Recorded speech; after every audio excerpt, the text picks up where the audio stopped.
find those digits, line them up and say mind your business. Don't you know that I'm riding with it?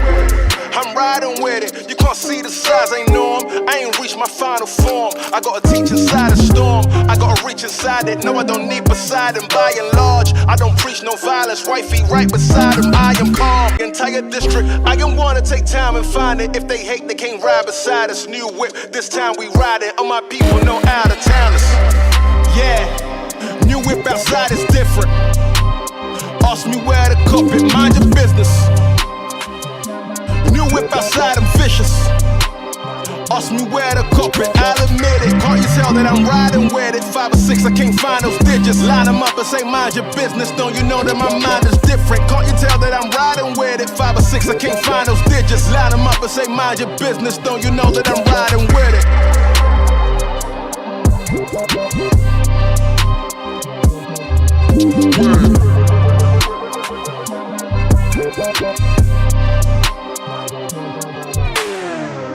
Don't you know that we timeless? That thing we cop, can't hide it. That thing we drop, can't find it. That new car drop, we ride it. Pull up, park up right beside a full-time rapper. Check my mileage. I gotta move the minus. I got a new allowance. Another one, can't be. They say I done enough, they can't see. I'm not a runner-up who can't breathe. I'm still the son of what? Of Augustine. How I keep coming up and then erupting. Looking like I should never be amongst them. I should be out there in the function. Young and free, the end of discussion. Whoa. The end of discussion. Whoa. Young and free, the end of discussion. Whoa. The end of discussion. Whoa. Yeah, new whip outside is different. Ask me where the carpet, mind your business. New whip outside, I'm vicious. Ask me where the carpet, I'll admit it. Can't you tell that I'm riding with it? 5 or 6, I can't find those digits. Line them up and say mind your business. Don't you know that my mind is different? Can't you tell that I'm riding with it? 5 or 6, I can't find those digits. Line them up and say mind your business. Don't you know that I'm riding with it?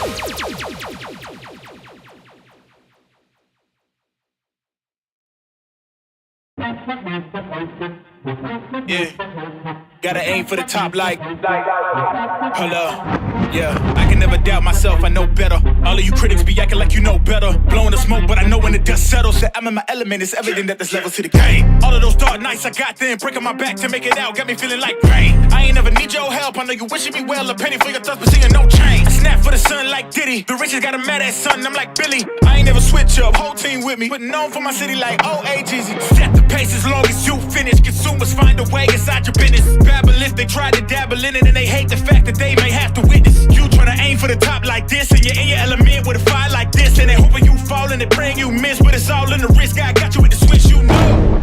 I'm in the zone, give me the throne. One shot, that's all that you got. That's all that I know. Foot on the gas, 155 on the road. You could be a friend of me, an enemy, keep that same old energy, cause I know.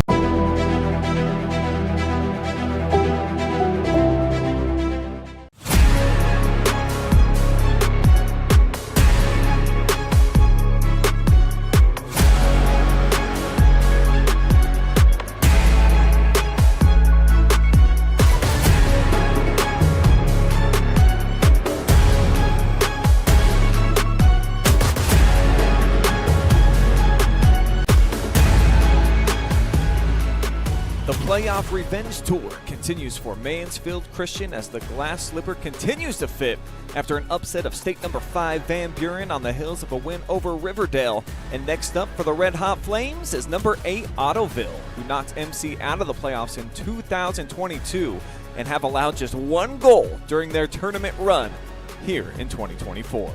It's live and free boys postseason soccer for a spot in the state Final Four. Kicking off your Sunday afternoon. Next.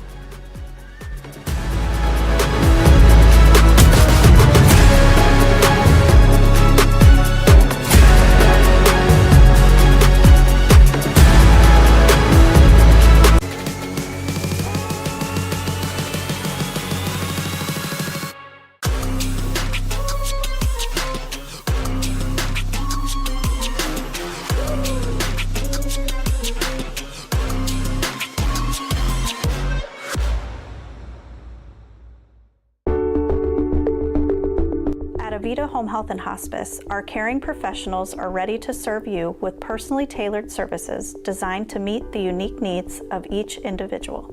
When we take on a patient at Avita Home Health and Hospice, they really do feel like family. So when we take care of our family, we want to take care of the whole person. So we take care of them from our nurses, our aides, our physical, occupational, and speech therapists, but we also have people that tend to their hearts. So we have social workers, we have chaplains, and people that can help with the emotional side of their care. At Avita Home Health and Hospice, we have a dedicated team that takes care of you. Caring for the whole person is our promise to you. From social and emotional well-being to the way the patient relates to their loved ones, we treat your family like our family. Serving patients and their families wherever they call home, including assisted living facilities and nursing homes. Call 1-800-4NURSES to see if Avita can help administer your plan of custom care.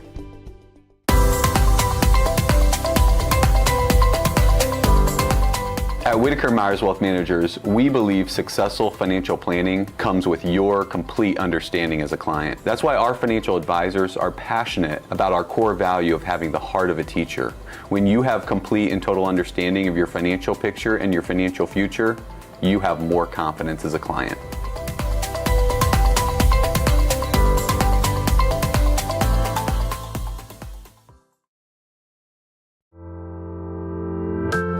Did you know that every parent in Ohio may now choose the right school for their child? Hi, I'm Dr. Cy Smith, Superintendent at Mansfield Christian School. Thanks to new legislation, all of Ohio's children are now eligible for a school voucher. No matter where you live, everyone qualifies, and 80% of Ohioans qualify for the full voucher amount. We are so excited for Christian families who can now align their child's education with their Christian values at a private school like Mansfield Christian. Give them the truth that they desperately want and need. Give them a Christian education.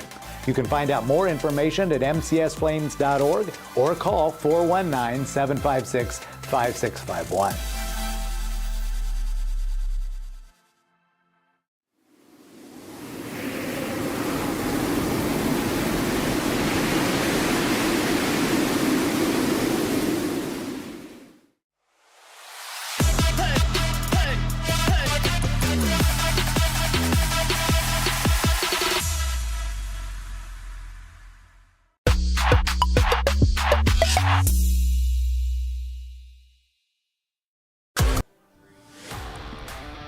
It's the Whitaker Myers pregame show. Regional Championship Sunday matches up familiar tournament foes, meeting for the second time in the last 3 seasons here in the playoffs. Win or go home for a berth in the state Final Four. Good afternoon, everybody. Hope you're enjoying your Sunday. I am Brian Skowronski, live and free on the call here from Frost-Kalnow Stadium in stunning Tiffin, Ohio. State number 8, Ottoville, and the Cinderella story so far here of the tournament, Mansfield Christian, getting set for Elite 8 action in the newly formed Division 5, and you get to watch it all go down here without a single cent coming out of your pocket. For the Big Green, here is their storyline so far getting to this point in the tournament. 17 victories for them, enjoying the most successful stretch in program history. 17 adding to a gaudy win total for this senior class. 80 total victories, should say 80. That is the best of all time in any 4-year stretch for an Ottoville program, and allowing just a shade over a half a goal per game. They score 3.4 per match, and so far during the postseason run, 10-1, they have outscored the tournament competition. The last goal coming against Open Door Christian so far. This is a team that has blanked plenty. 15 shutouts so far on the season. They've got a handful of all-district players that we'll be keeping an eye on here this afternoon. Really big on the back line, watching them warm up here today. This is going to be a physical bunch to try to contend with when you get into the attacking third. Should be problematic for Mansfield Christian, who will have to try to shut down this dude right here. Our player spotlight today, Mr. Ashton Miller, leads the team with 16 goals so far, including a score versus Open Door Christian in the regional semis. He, along with Jaden Saxon, they really captained the offense out there. So look for the Big Green, to try to find him in the middle of the field, try to initiate some runs, get something going towards net. decent distribution skills as well with the 4 assists so far on the season. And watching him warm up out here, great ball skills, seeing the juggling act. So Mr. Ashton Miller certainly will be a handful today for Mansfield Christian to try to contend with.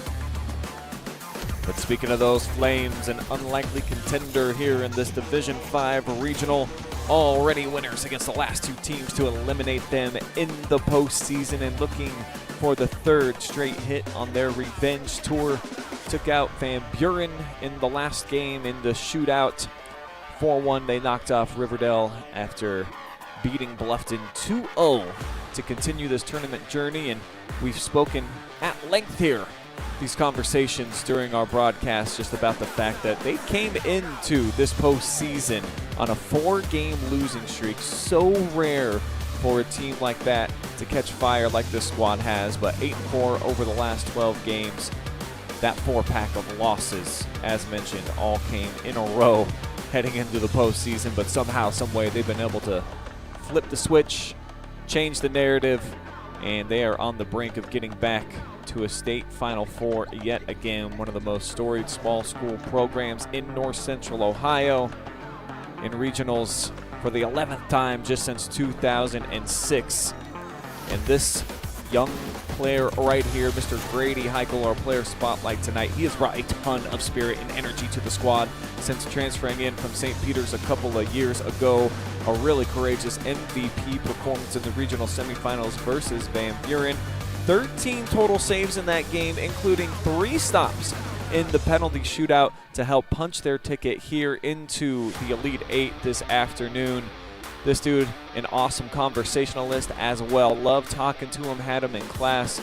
He's just a fun-spirited guy, and pretty much everybody that I got a chance to speak to over at Mansfield Christian on Thursday afternoon agreed that Grady is perhaps the #1 reason why they are in this position right now, still playing for a spot in the state Final Four. I had a chance to talk to Grady Heichel on Thursday morning. Here's a look at our conversation.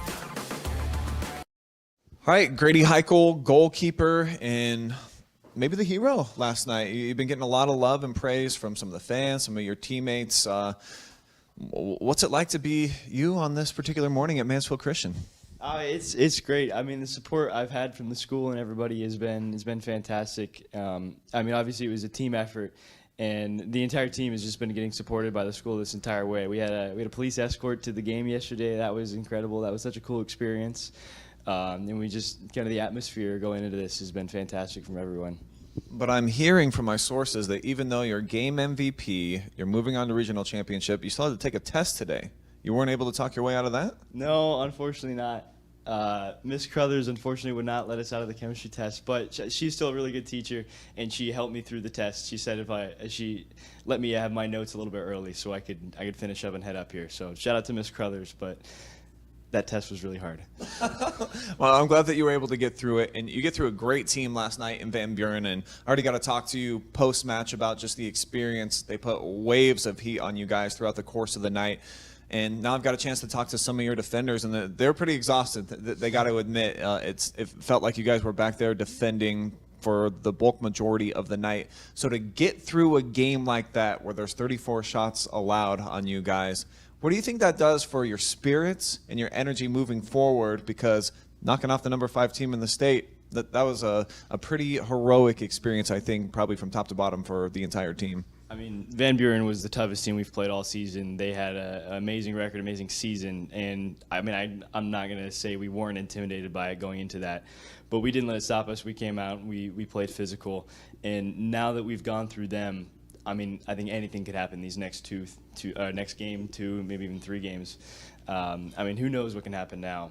After the #5, we have the #8, so anybody's game at this point. It's been the revenge tour, according to a couple of these players. Riverdale, you take care of them. You get Van Buren, who knocked you out last year. Now you get Ottoville coming up. The motivation that supplies, getting an opportunity to go head-to-head with teams that have put you out in tournaments past, How much does that influence you when you're out there on the field? Well, I mean, it's always good to have a little bit of a backstory to a game. It gives you that little edge maybe to jump that extra inch or to stab that extra foot to grab that ball, and it just gives you that little bit more of a drive that maybe the other team doesn't have that can get you through a game. I think last night we definitely, as soon as we went 1-0 down, I mean, we were having almost flashbacks of last year for about a minute until we equalized, and then we were a new team on a new sheet, so that was good.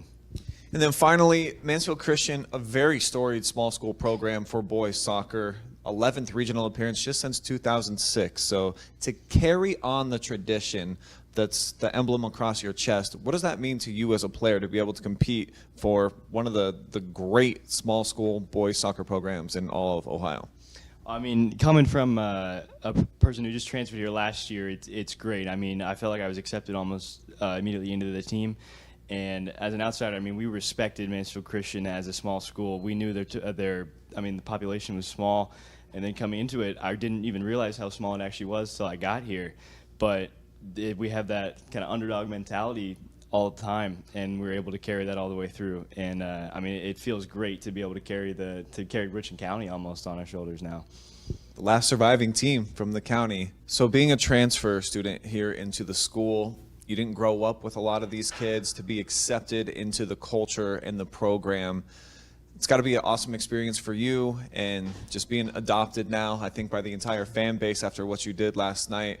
How much fun has this experience been, and how cool is it now to be really ingrained in the fabric of Mansfield Christian?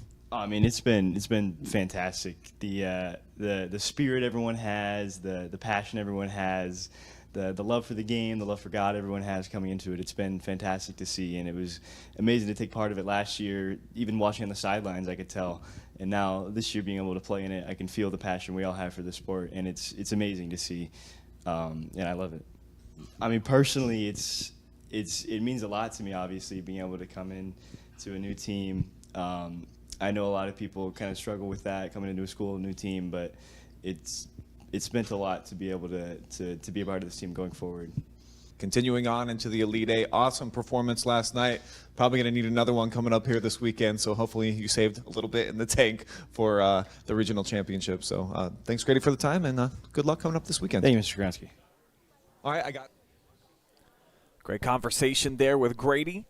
Just about set here for action as the captains out on the field receiving their instructions here this afternoon. Winner moving on to the state Final Four in the newly formed Division 5. Mansfield Christian, an unlikely run here to the regional. Grady's been a big reason why. Ottoville, they've been here 4 consecutive trips now to the regionals. Think they might be a big favorite here in this contest, but that doesn't mean the Mansfield Christian is not a game unit, coming out here with a lot of confidence. And another young gentleman that I had a chance to talk to who has been a huge part of this journey. Let's go with Christian Mallory, one of the seniors from that back line, played big time in the semifinal win. Here's my conversation with him from Thursday. All right, I got senior defender Christian Mallory with me, fresh off an awesome win last night. So give me just kind of the evening after the win and what it went like for you, and just kind of overall just how your emotions were. The evening was great. Just getting to hang out with all my teammates and then friends after the game was amazing, and just the community coming out to support us was great. And it was definitely a long car ride home. It was, yeah. Tell me about that van ride and just what it was like with all the team. I'm sure probably pretty rowdy. You guys had all the adrenaline flowing. Well, I rode with my parents since my dad's a coach, so I didn't get to ride with anybody else. But the group chat was active. Pretty rowdy in Dad's van driving home too? A little bit, yeah. Take me back to the match. You're one of the last lines of defense for the team, and there's a lot of pressure on you guys last night. So to be able to stave them off as often as you did, a couple of overtimes, what did that take, and were you pretty exhausted at the end of the night? I was really tired. I had to push myself to my limits for that. I just got to keep fighting, fight for the team. It's not for me, it's for them, and try to make it as far as we can. As far as victories are concerned during your high school career, where would last night's rank in the hierarchy? Would that be the top spot maybe? Yeah, I mean, we were saying last night, it doesn't matter now. We just play now. Nothing to lose. Since we made it past districts, that's what we wanted. Regionals are nice, but got nothing to lose now. How do you think that attitude impacts the team collectively in feeling like house money, we're just out here playing for fun? I think it impacts us a lot. I mean, we definitely want to try, have that dog in us, and kind of, we said, put them on their knees, punch them in the throat, and yeah. A little bit of an improbable tournament run for you. From your perspective, how do you feel like you guys were able to make the switch from losing record overall, 4-game slide going into the playoffs, and now all of a sudden here you are, Elite Eight? I mean, most of it is just one, and the past few games have been revenge matches for the past few years because Riverdale kicked us out my freshman year, then Van Buren kicked us out last year, and then next game will be Ottoville, which kicked us out my sophomore year. So the revenge tour continues. Looking forward to seeing this next match. Good luck to you. Thank you.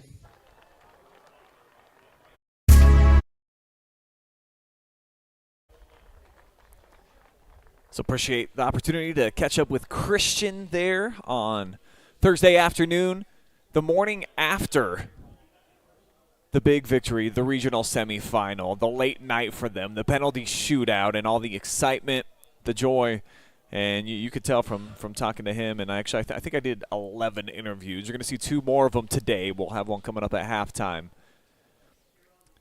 And potentially, depending on how long they are, maybe even here during the pregame. But it's one of the coolest parts, I think, of high school soccer, always to run out the lineup and just seeing how teams are feeling that particular day. Some super emotional, and you'll just see that they've got a lot of raw energy just oozing out of them. Others super confident. Is between the Mansfield Christian Flames and the Ottoville Minimal Green.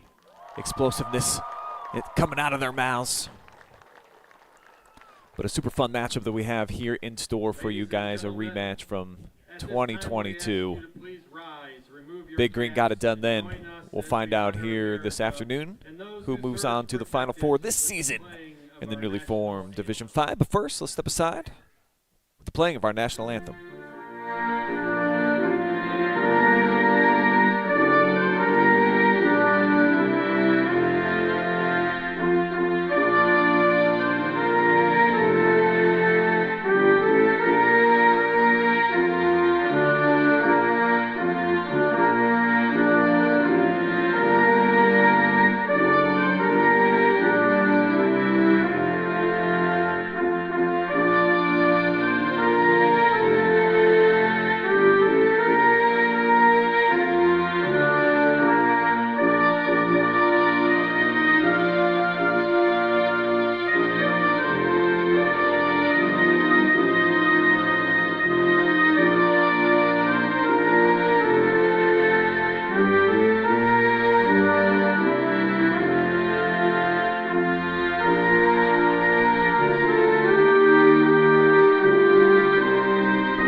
See a nice collection of Mansfield Christian students here in the house this afternoon at Frost-Kalnow Stadium in Tiffin.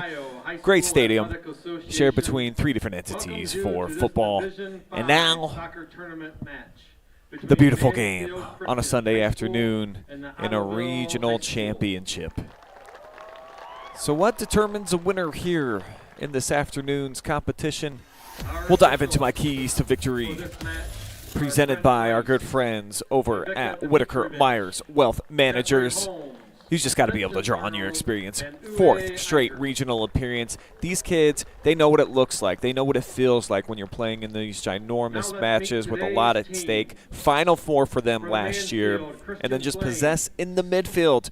This game may be won or lost there. Mansfield Christian perhaps might mark in the middle. They've got 2 really dynamic playmakers. They've got the Conference Player of the Year in Jaden Saxton. He's a senior. He's a captain, so certainly they're going to be able to try to get him the ball as much as humanly possible. So be interesting to see if that's the case for them and if the Big Green are able to win the midfield. If they do, I feel like they could be victorious here this afternoon and knock off this Mansfield Christian team in the playoffs for the second time over the last 3 seasons, ending what you might say is a bit of a Cinderella journey as the Slipper has continued to fit so far. The revenge tour continues here this afternoon. The hit list now adds a third if they can get the victory here today over Ottoville. And for them to be able to do so, here are my keys to victory for Mansfield Christian. Hit them with that counter attack. That's how they scored against Van Buren, and just keep it low scoring. That's been the case for them in big tournament games here over the last couple of seasons when they've been on the big stage. You got to try to keep these to like a 1-0 or a 2-1 type of game. Take it into an overtime session like we saw in the semifinals on Wednesday. If that is the case and the Big Green can't get on their season average of about 3.5, 4 goals per competition, I really do feel like this is Mansfield Christian's day and they could be a team of destiny here in this matchup this afternoon. Take one last look at a senior interview that I had. Mr. Aiden Booth, who scored a big goal for them in the penalty kick shootout and provides a big spark engine coming off of the bench. Here's at least part of our conversation from Thursday morning. Got Aiden Booth hanging out with me now, one of the senior forwards, and huge win for you guys last night. What can you say about this experience of the tournament so far through a few matches and how you've been able to get to this point where you're just 1 win away from state? I mean, it's amazing. Like in season, we actually ended the season with a losing record, which was it lowered our expectations a little bit. I mean, that's fine. I mean, coming into playoffs, we didn't know we were going to make it this far. Just like all the different changes and stuff like that, making it this far is just it's amazing. It's a really good feeling. Players play, and ultimately just kind of the past doesn't really matter, but at the same time, this is one of the most storied small school programs that we have in the state of Ohio over about the last 15 years. So just playing with Mansfield Christian Pride, what does that mean to you personally, and to be able to go out there and represent your community the way that this team has done so many times that we've seen them in playoff years past? It's amazing. I mean, I transferred here last year, so I had to have that transfer rule because I came from St. Pete's, but just like transferring here, because like St. Pete's, we lost every single game that year, and just transferring here is just, it's amazing because the people here, like we all just play really well together, and then like actually being able to win a game and winning this far into playoffs is just, it's amazing. It's a really good feeling. Take me back to last night, penalty shootout, something that doesn't happen in the regular season. I know that you train for it, you get ready for it, but when it pops up, there's got to be a lot of pressure, very intense. You're one of the 5 dudes that they draw on to come out there and kick a penalty kick. Describe that experience, the gravity of the moment, and overall what it was like for you. I mean, ever since like the last goal that we tied it up, I was like, either so one of us is going to get it in quick, or it's going to be one of those games that's going to be a really long game with double overtime. And then after the first overtime, they were kind of carrying it on our thirst, but our defense locked in and really just shut them down every single time. And then after that final whistle blew for the second halftime, or the second overtime, it was unreal. And then like all those nerves started to lock in, and then all my teammates helped me kind of settled down. I mean, we've been practicing in practice like a lot. So I mean, in our starting 5 they're amazing with the PKs. But so I would say at first I was kind of nervous, but then later on I was calming down a little bit. So the butterflies went away when the actual moment came and you got a chance to put it in. And then Grady, he just seemed like he was like out of his brain last night, and especially in that penalty kick shootout, he was so just like chill, balancing the ball on his head. I'm not really sure what he was thinking, but just kept his calm. What kind of presence did he bring last night? 13 saves overall in helping lead this team to victory. Grady, he's been doing really well lately. I mean, I've been playing with Grady ever since I was, I don't even know, 6th grade maybe. He's been my keeper the whole time. So I've seen what he can do. So I knew he was going to help us out there. And then give us some perspective from a player's position. That final save, he boots it. You guys all come mob him. What was that whole crowd and that cheer like for you? It was louder than ever. It was probably the loudest cheer I've ever heard in my life. Grady just saving that really, I don't even know how to explain it. It was just, it was amazing. Well, awesome memories up to this point. You get Ottoville coming up here either in a couple of days or on Sunday. We're not sure just yet. Just your expectations. Max said playing with house money, but now that you've gotten this far, obviously the stakes are a little bit higher, and you're like, hey, we're only a win away from state here. So what do you want to accomplish here ultimately before the season's all through? I mean, just going on to the next round, it's just that itself is an accomplishment because, like I said, we didn't think we were going to come all this way. And then playing a team that I wasn't here for, but Max said that they lost to, just like being able to go in and beat them would be really nice and amazing. And moving on to state finals would be a dream. Well, congratulations. Great tournament run so far, and hope it continues. I appreciate Aiden for giving me some time on Thursday, and all of the seniors that I got a chance to talk to. It's just been such a fun tournament ride so far for these kids, and hoping that it can continue here today in Tiffin.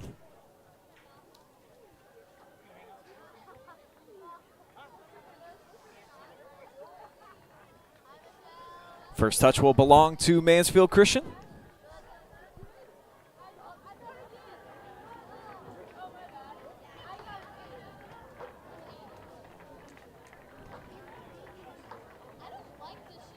Noah Pierce awaiting the thumbs up from the head referee. There he is. He's got it. And regional championship soccer is officially underway here at Frost-Kalnow Stadium. Highly anticipated match by both of these teams. Got a chance to talk to both coaches a bit before today's competition. And just, obviously, it's a Sunday afternoon. A lot at stake here. Looking to keep their tournament alive. Both feel like they have the pieces and parts that it takes to continue the winning tradition.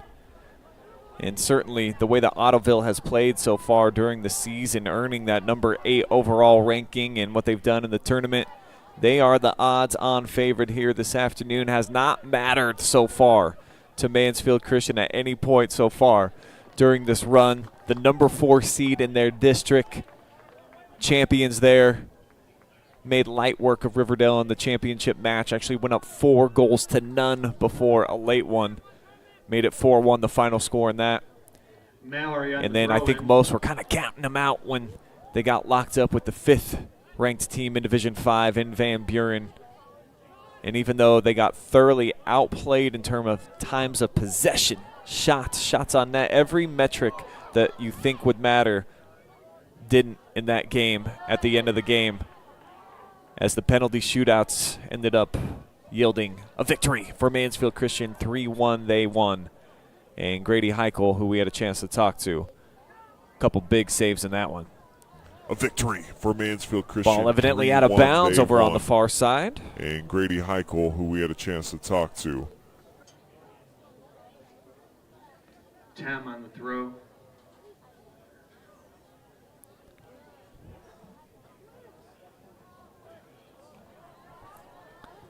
Off the throw-in, Mansfield Christian comes away with possession.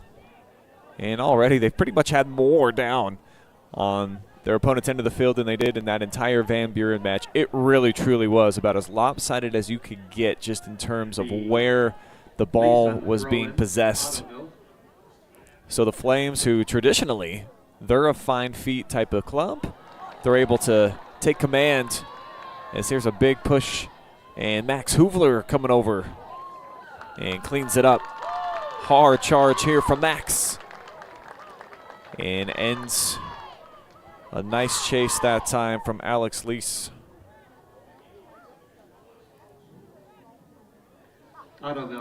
Deep throw is going to make its way into the box, punched out of there initially here by Mansfield Christian. They will clear out near the football 35-yard line as it's headed right back into the Mixer Bowl on the chase here. Nix Cartuana. And MC again content, poke it out, force him to try to earn it.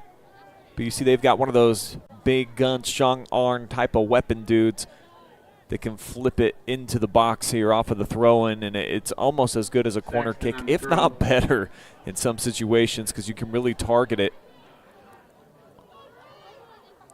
Flames can't clear just yet. That was Everett Martin getting a touch on it, and boy, he's been big for them in the box, providing a bit of a fierce presence for him. Slapped out again. This is Mallory on the near side. You heard from Christian in my one-on-one interview in class just a few minutes back. You can just tell that this team, they really play for one another. Fun-loving group and just having a great experience so far. The van ride home, no bus, so they're really cramped in there. As we get our first save here of the afternoon. And Heichel gonna spin it out here for Adam Tem.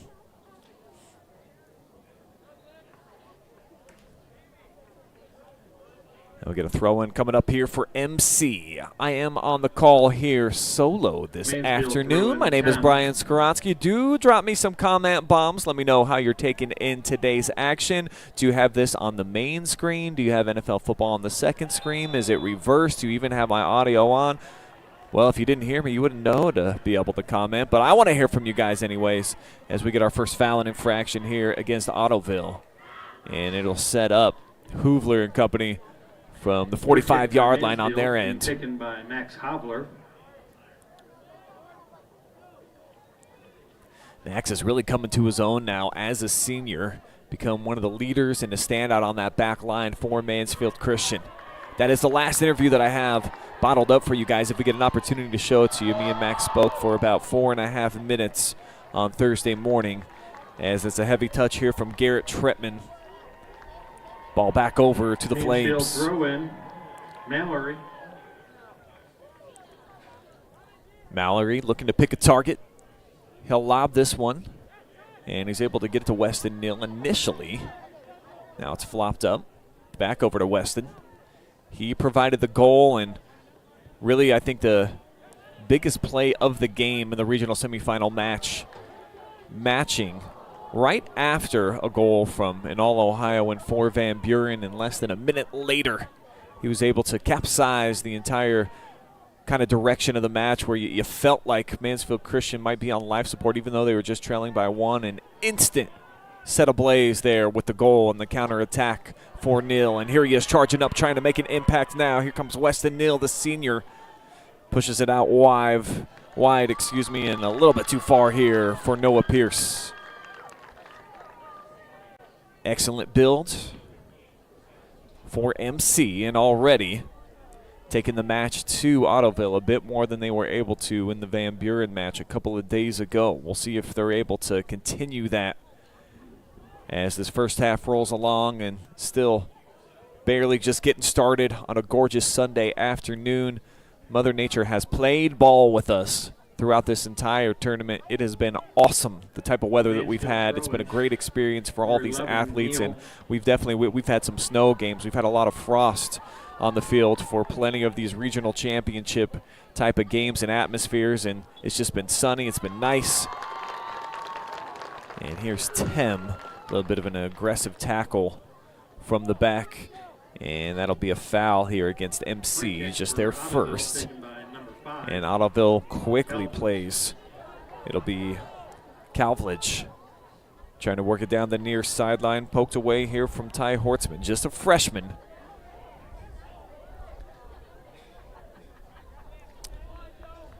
And that almost deflected. That's at least what the sophomore Joe Lease is trying to argue. Go down as the second shot here for Ottoville this afternoon. MC still seeking their first of the match. And big props to Valley RB Stables for jumping on board with us here for this regional championship match. They are leasing indoor and outdoor storage facilities. You got the number right there on your scoreboard. So if you are in need of some type of a storage problem for anything, they've got you hooked up indoor, outdoor. Hit up our friends at Valley RV Stables. Poked out of bounds here by the big green. It's going to be Flames throwing. Typically they'll have Christian Mallory handle these when it's over on his left side. Surveying, and now just drops it back here for Everett Martin. Swift move here. And can't get by the second wave. Pocket picked by Hortzman. And it's just slung out of bounds.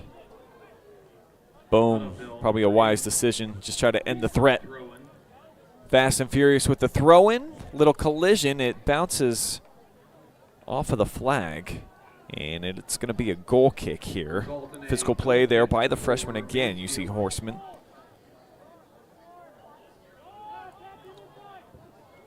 They'll go short with the goal kick. Just leaned out that time by Heichel. Ottoville looking to get back on the attack. Haven't had a good look just yet. Mansfield Christian has defended excellently so far during this tournament run. And here's another great example. Here's Landon Cyphers with the pilfer. Pierce trying to fight through a couple waves of defenders and was unsuccessful, though. Mansfield Christian getting right back here with Alex Mayer. He'll throw it out wide. Flames trying to funnel some numbers forward until Dawson Louse overstepped it, the sophomore, with a giveaway. And it makes way for the big green now with Trentman. Garrett Trentman to the wing. And he shoots it too far out in front of his intended target, and one of his favorite out there on that left side. Nearly a really dangerous play. Had it been able to get knocked down into the box. Substitutions being made now. Ottoville checks out Nick Cortana. Number 6, William Cruzy. Number 14, and William Cruzy checking in here for MC. In for Ottoville, 22, Nick Brandeberry. I think it's actually just Cruz. Walston. Let me know if you're out there and you have the identity of this kid as it's flipped. Heichel has to come over. Second save here for the junior. Take a second look on our Seitz Solutions replay. Just lobbed over left side off target, but it'll still go down as an on-net save with Heichel coming over, getting both of his mitts on it. He has been sure-handed, absolutely peppered with shots, 35 of them to be approximate against the Black Knights in the regional semifinals, and Grady didn't even really have to spill too many out. When they get around his big hands, he's been able to squeeze it and just secure the ball for Mansfield Christian. You might argue that so far during this tournament ride, he has been the biggest reason that they are at this point competing to try to go to another state Final Four. I believe it would be the fourth for Mansfield Christian since they started making this awesome run since 2006. I covered them on 2 occasions. State champions, of course. State runner-up the following year, and then got to another state Final Four where they lost in a penalty shootout against Kidron Central Christian, one of the greatest boys soccer matches I've ever got a chance to be a part of. This is headed towards middle by Mallory. It'll leak out, kept in Pierce. Nice acceleration. And tries to push it forward as he gets through a defender, but it's going to be a foul here on Pierce. Just muscling by Lease. And picks up the second foul here of the afternoon for MC. Big Green are super quick and efficient to get to these restarts. I mean, they don't tee it up and back up. As soon as the ball is settled, they are really getting it back into play and trying to, in some regards, try to take Mansfield Christian off guard. Ottoville throw-in, number 6, Saxton. As they've got the throw-in targeting down the line. Karam's off at Thames Head. Lost his balance just a little bit. He'll get back. He'll defend his right defensive slot role. Kind of a slight-bodied kid, but he plays pretty aggressively back there. Certainly uses his shorter build, try to get under offensive players. As this is pulled back now to the near side for Trentman. And this ripped but deflected. And Martin Just shielding off the defense. Will allow it to trickle slowly but surely over the touchline for another goal kick on the way here for Heichel in Mansfield Christian. And as we get a couple more substitutions, let's see what's going on out there in the chat section. What up, Ruby? One of our top soccer fans that we have watching from Ontario today. Janae Stern cheering on the Flames this afternoon. So is Emily Armstrong. Chris Dill as well says go Flames. And Joshua Banks out there in the chat section as well, one of our OH reporters. Happy Sunday to each and every one of you. Happy to have you on board here. I see more comments coming through over on the YouTubes, and with this goal kick opportunity, I've been asked a question here. Cruel Turtle 96 says, "Hey commentator, quick question: which pizza dough do you prefer, garlic dough or dill dough?" Oh my gosh, totally just fell into that one. I get it. Nice one. I was gonna say I don't think that I've had the second variety before, so give me that garlic anytime. Do love the question. Pretty funny as it gets flicked out of there. And Mansfield Christian setting up that back line like they've done. They have been like a concrete barricade that you just have not been able to penetrate through at any point during this tournament run. And Heichel, the last line of defense, he's been like a Brink security truck. Good luck trying to get through that back line. And then Heichel, those that have done it have been few and far between so far during this tournament ride and journey for Mansfield Christian. Couple of hops all the way out to the edge of the 18. Heichel able to secure it. And then really latched onto this thing like he was a small child being handed off. And when you're not a parent and you're told, hey, hold this baby, that's exactly what Grady looked like to me. Just make sure that there is no dropping the ball here. Could be cataclysmic. Grady's been sharp.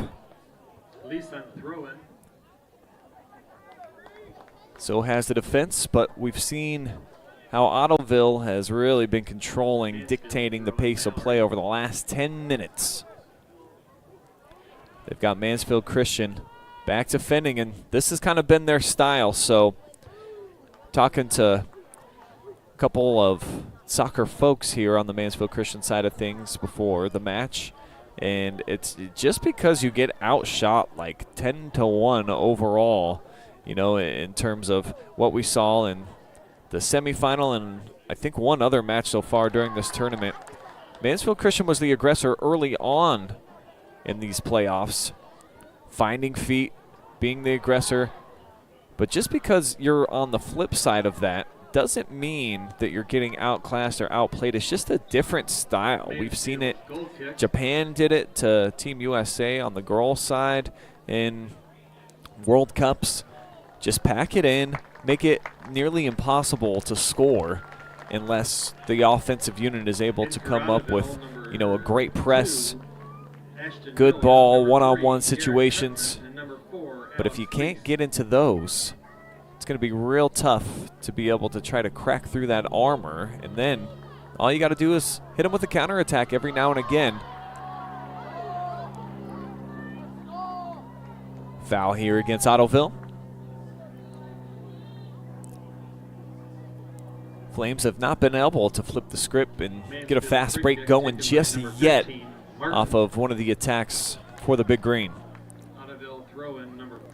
So that key to victory has been limited so far for the Flames. And when you look at Ottoville so far, as we revisit my keys to victory, draw on that experience, you can tell out here these are a lot of seasoned pros. Even some of these young players, they were a part of the journey last year and getting to that state Final Four. As Martin, bit slow to get up there. I think he went knee to knee on that blast off over into the Mansfield Christian cheering section. And so they're going to check on Everett right now. He's clutching his right knee. He just shook off the head official and said, nah, I'm cool. We will get a substitution, though, as Jaden Saxton, the player of the year for the league, checking back in. And I see Jamie Nelson laughing at me because I answered that last question on air. And that's what you get when you just start reading before understanding what you're reading here in the heat of the moment. Jamie also says, let's go Flames. Half of us Nelsons are cheering from home. The other half are cheering on live. Let's see if I look over into the cheering section. Hopefully we got Bailey on hand. Do we got both of the sisters here? And then JB and the hubby are at home. I can't tell just yet. Aaron Waves, good luck to Ottoville today. Justin Krall says, let's go Flames, represent Richland County. So far, so good for MC, though yet to get their first shot.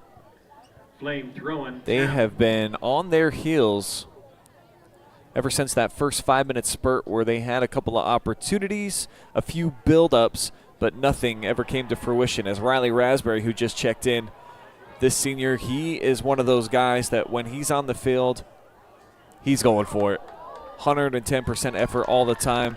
I think he thought that the last touch might have been off of the big green, though. The referee indicates the other way, but we'll watch this carry from the start. And hard to tell there on our Seitz Solutions replay. So it is a green wave throw-in, and they'll flip it here near side.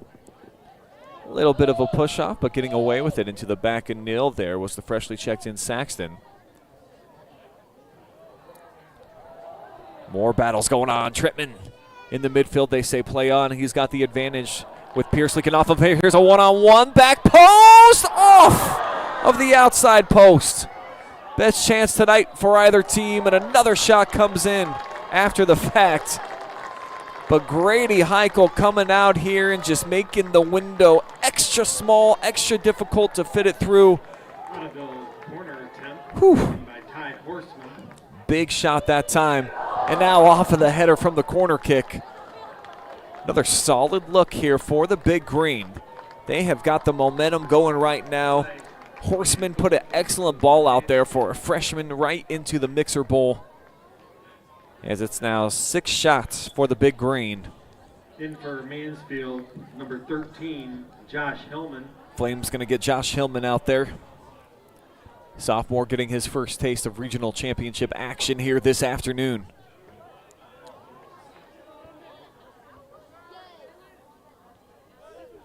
High pressure coming here from Raspberry. A miss hit, and he swings it around him. Here goes Riley Raspberry. One-on-one situation, but he gets cut off. Nice job by the older horseman, Landon, to regain his composure. Sweep by Raspberry when it looked like he might be off to the races and a chance for a one-on-one. As this shot off down into the corner now for Miller. Our player spotlight unable to get it before it evades him over the touchline. And let's see that last cutoff here. Nice job by Landon.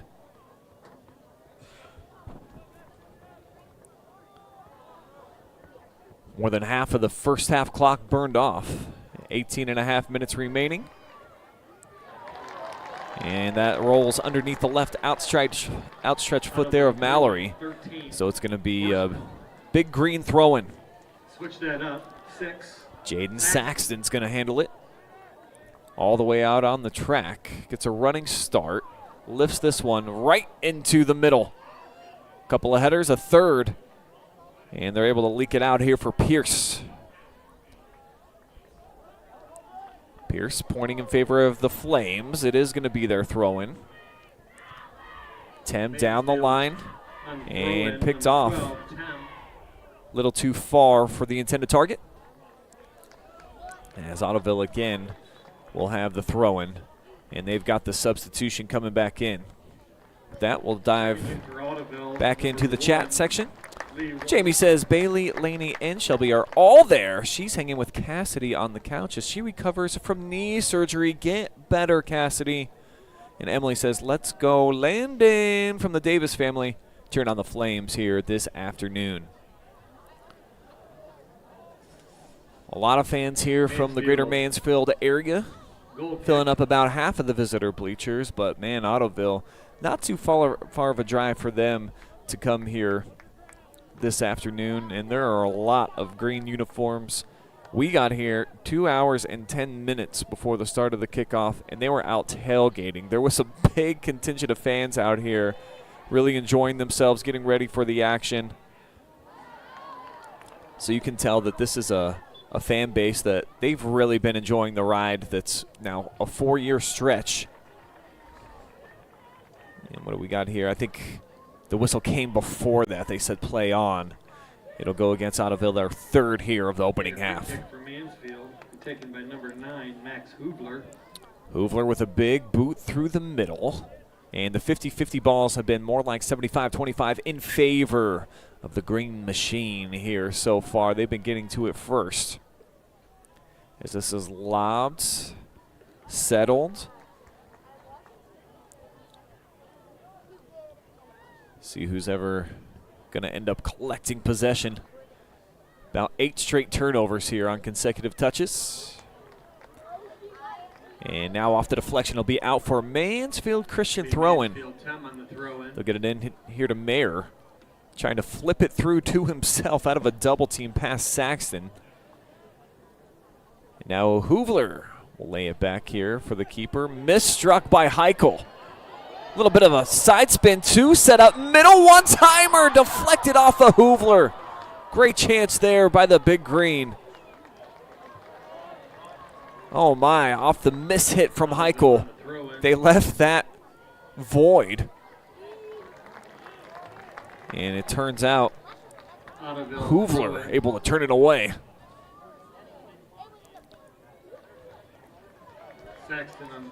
Opportunity here for Jaden again to try to flip this one into the mixer bowl. 5 players all circling around inside the 18, and he'll put it right into the center. Great throw. He found Calvledge on the backside. Result of play will be a goal kick for Mansfield. Over the outstretched arm that time of Heichel, who has rarely been out of position that time. Got his long, lanky, go-go gadget arm up, and it still was about a half foot over the top. So, bit of a break there for MC as Ottoville comes up empty-handed on the Brandon Calvledge header. Ottoville throw in. Approaching the 14-minute mark here of half number 1. Winner, of course, moving on to the state final 4 as Heichel lays out to his right side. That's where he's most comfortable. He's made some exceptional saves going to that side, including 2 in the penalty kick shootout to get on to the regional final. Tim drops it back. They'll play it through the middle of the field. Mansfield Christian has not had a real touch in enemy territory outside of Raspberry on those couple of opportunities where he was just kind of rushing in about 20 minutes. As they try to split this through the pack, and it'll be dropped out of there. Corner kick number 2 on the way for the big green. Nice ball, left foot. Slugged out of there by Hoovler. Looked like he was a little bit frustrated that he didn't have a chance to actually make a play on it. Fading back post, headed down, but punched away yet again. Lobbed high, the header again, and Heichel gets to it. A lot of action inside the 18. 2 more shot attempts for Ottoville. They're up to 10 so far. And that was a tough play that time for Calvledge.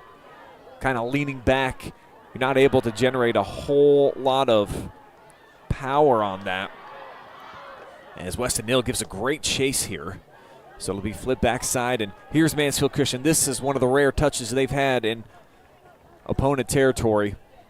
And with that, they've got 3 players looking to check in. Only 1 over here for the big green. That's Courtois getting back in. Number 16, Landon Cyphers. Number so 2, Cyphers back on. They'll get Dawson Lowson. And number 10. And it looks like also Peyton McFadden, the sophomore, going to get some time. In for Ottoville, number 10, Nick Wartwana. Weston Neal cuts through. As they're back to action, Cyphers being patient. A lot of movement. Not a great throw. First touch comes by the left foot of Trittman. But Neal stays on it, draws a couple defenders. Now to the right wing. Opportunity for a step over, but it's poked away. Mayer brings it back to the football 35. He'll punch it too far out in front. So bad connectivity here for Mansfield Christian as they're unable to get anything going towards net. And always got to tip your cap here to the opponent. Defensively, they've been strong. They've got some sluggers back there. And both of these schools do not have a high school football program. So, you know, it's such a great advantage for Dustin Markward and then obviously for Chad McFadden over here at MC that all of your best athletes, your most physical presences that typically you would probably lose to the gridiron, they all come out and they play football. And what I think is so great about each of these two teams is that you look at how many boys are at the school, and most of them compete in something. Of the about 70 that attend Ottoville, 40 of them all went out for the football team. That is huge for them. When you look at, there's also cross country, golf, other sports. Ottoville has become a soccer school. Mansfield Christian always has been one since the days of the great Jesse Ryder and company. Back in the early 2000s, Stephen Armstrong continuing that on. He's here in the building today, saw him. Former Mansfield Christian coach helped lead them to that championship in 13. State runner-up the next year. And if you've never seen the state championship pictures, the photos, you got to check it out just to see Jesse Ryder's expression, as there's an expression of high pointing the ball for Grady Heichel.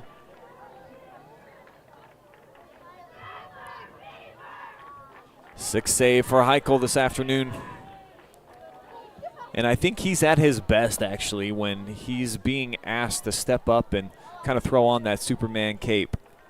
Grady's just the type of kid that, from what I've seen from him, he likes the attention, he appreciates the energy, and he's able to bottle it and use it for his own good. So when he's being tested back there and making these saves and the fans are cheering for him, I think it just helps him even take that next step up with each passing moment and every save. He tends to get better as the games go along.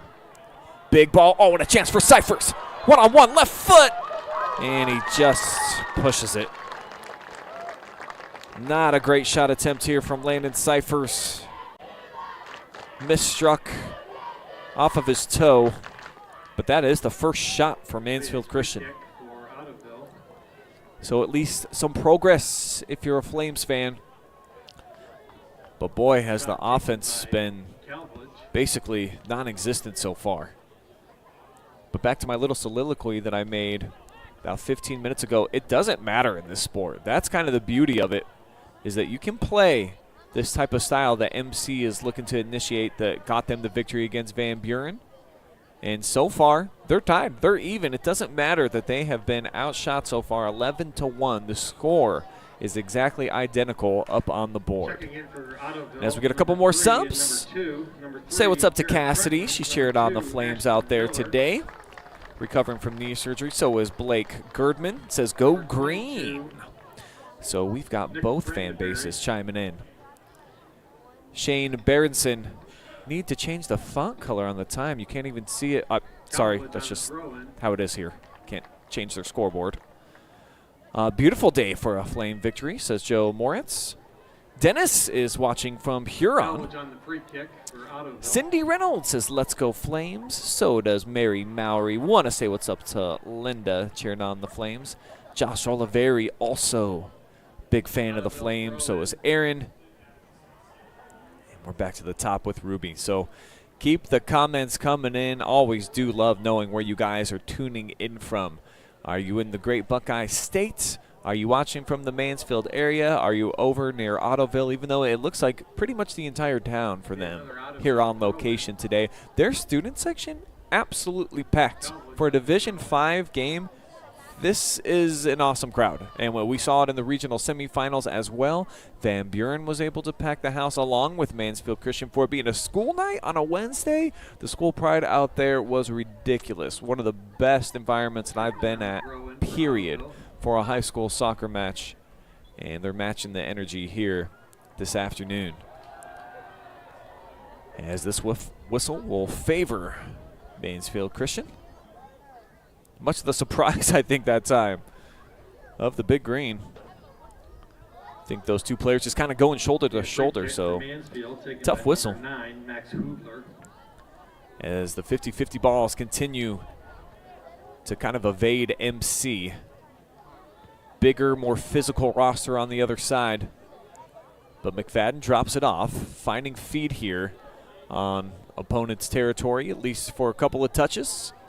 We'll see if they're able to move it side to side and try to draw out some defenders and get something going. Bit lackadaisical it looked like for Peyton McFadden there. Didn't look very locked in. Bad touches and a giveaway.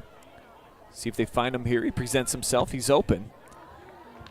And deflected out of bounds, so it'll be a MC throw-in just in front of the green machine bench. So in comes Mallory into your picture. He's got 4 options. Mallory on the throw-in. And he'll elect to lob it down the line, but headed out right away by Landon Horseman. I mean, that dude, his last name makes sense. He is a horse back there.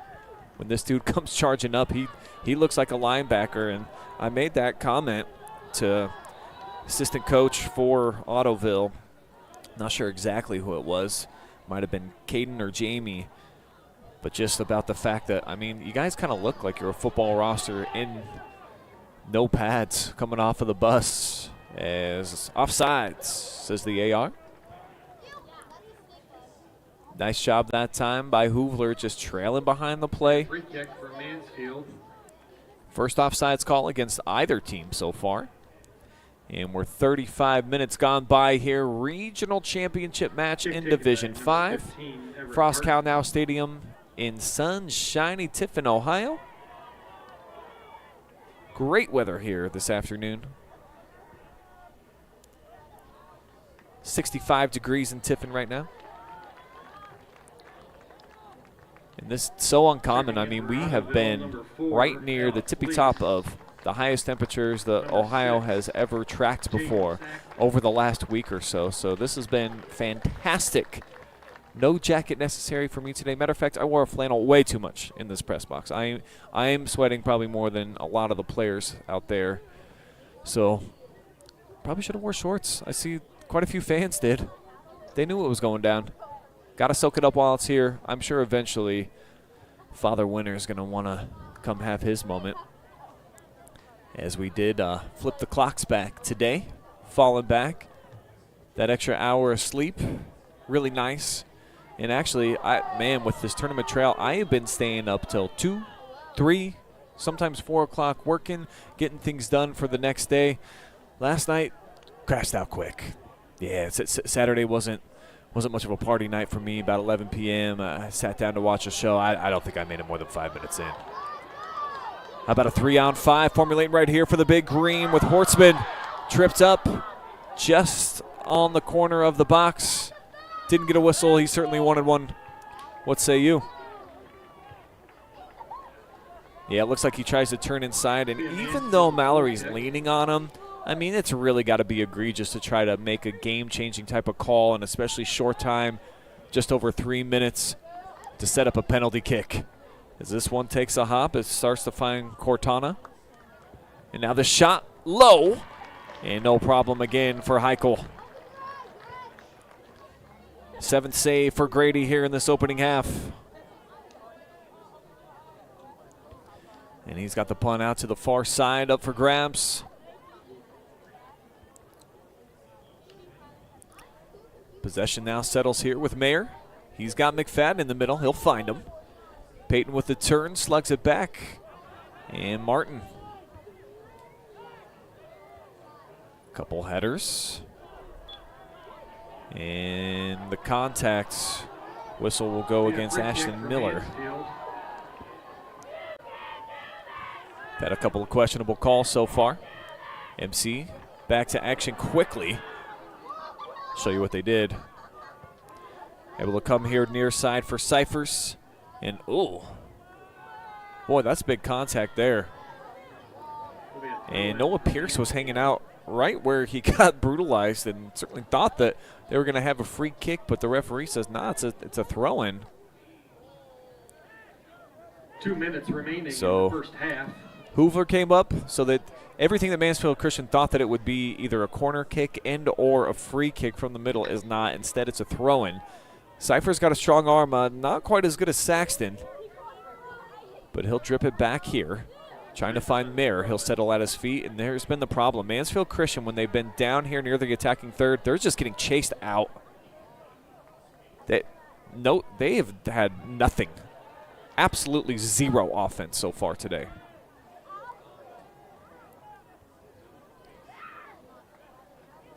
Hats off to the big green defensive back line. I mean, Mansfield Christian's played tough. But for the big green, as we get a foul here, and it goes against Mallory just before that, knocking Horseman down to the ground. I mean, it's been impenetrable so far for the big green. Here's Kalflich, back post, big hop, and sorted by everybody. Landon Hortzman made his charge. They had their center backer come up. He gets involved in these set pieces. Just nothing doing there.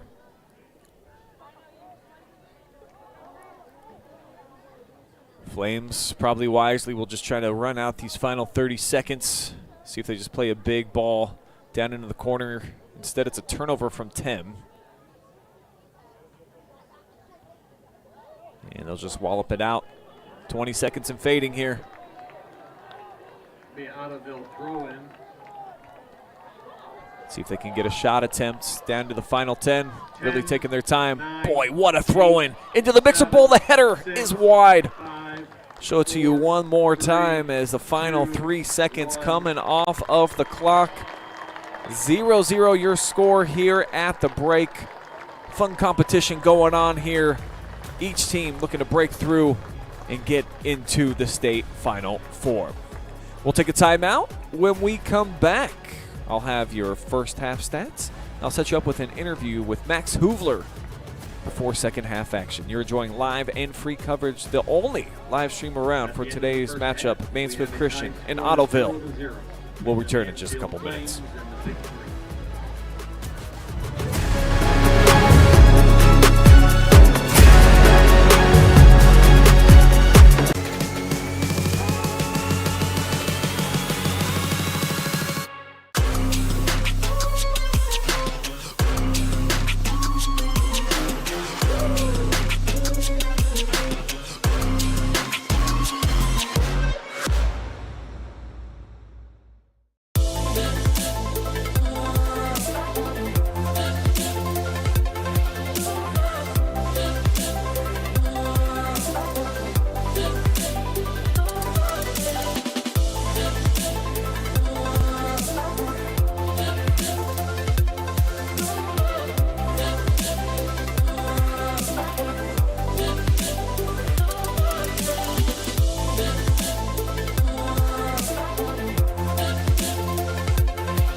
At Whitaker Myers Wealth Managers, we believe successful financial planning comes with your complete understanding as a client. That's why our financial advisors are passionate about our core value of having the heart of a teacher.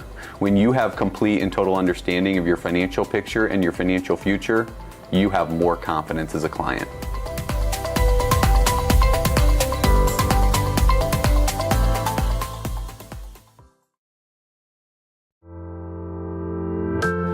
Did you know that every parent in Ohio may now choose the right school for their child? Hi, I'm Dr. Cy Smith, Superintendent at Mansfield Christian School.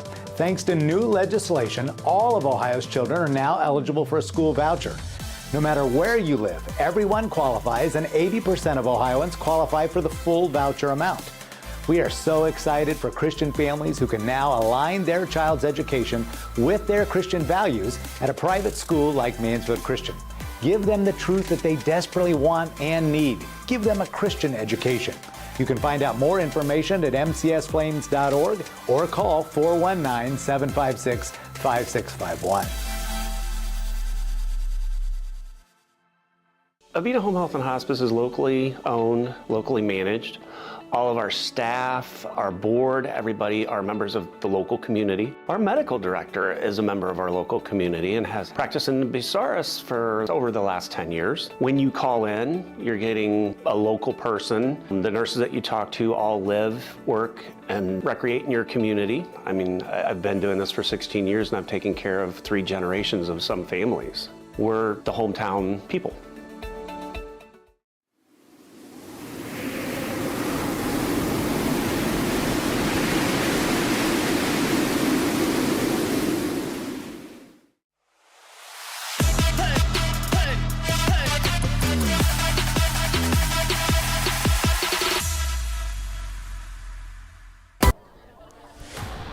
It's halftime here at Frost-Kalnow Stadium in Tiffin as we welcome you inside of your Whitaker Myers halftime report.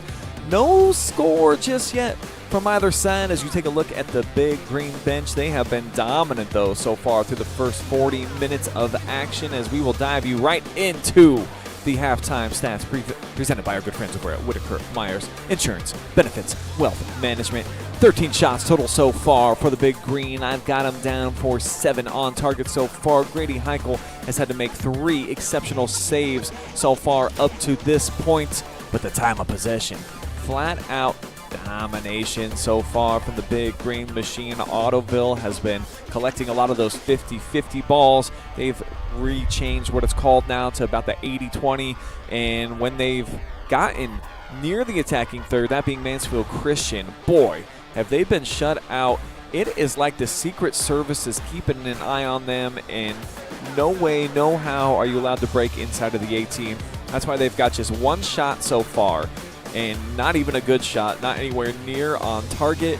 And outside of that, none even that have been backtracked. They haven't tried to pull up from deep and have anything deflected away. It's literally been that 1 shot and nothing else for MC. So the sledding has been tough so far for them during that first half.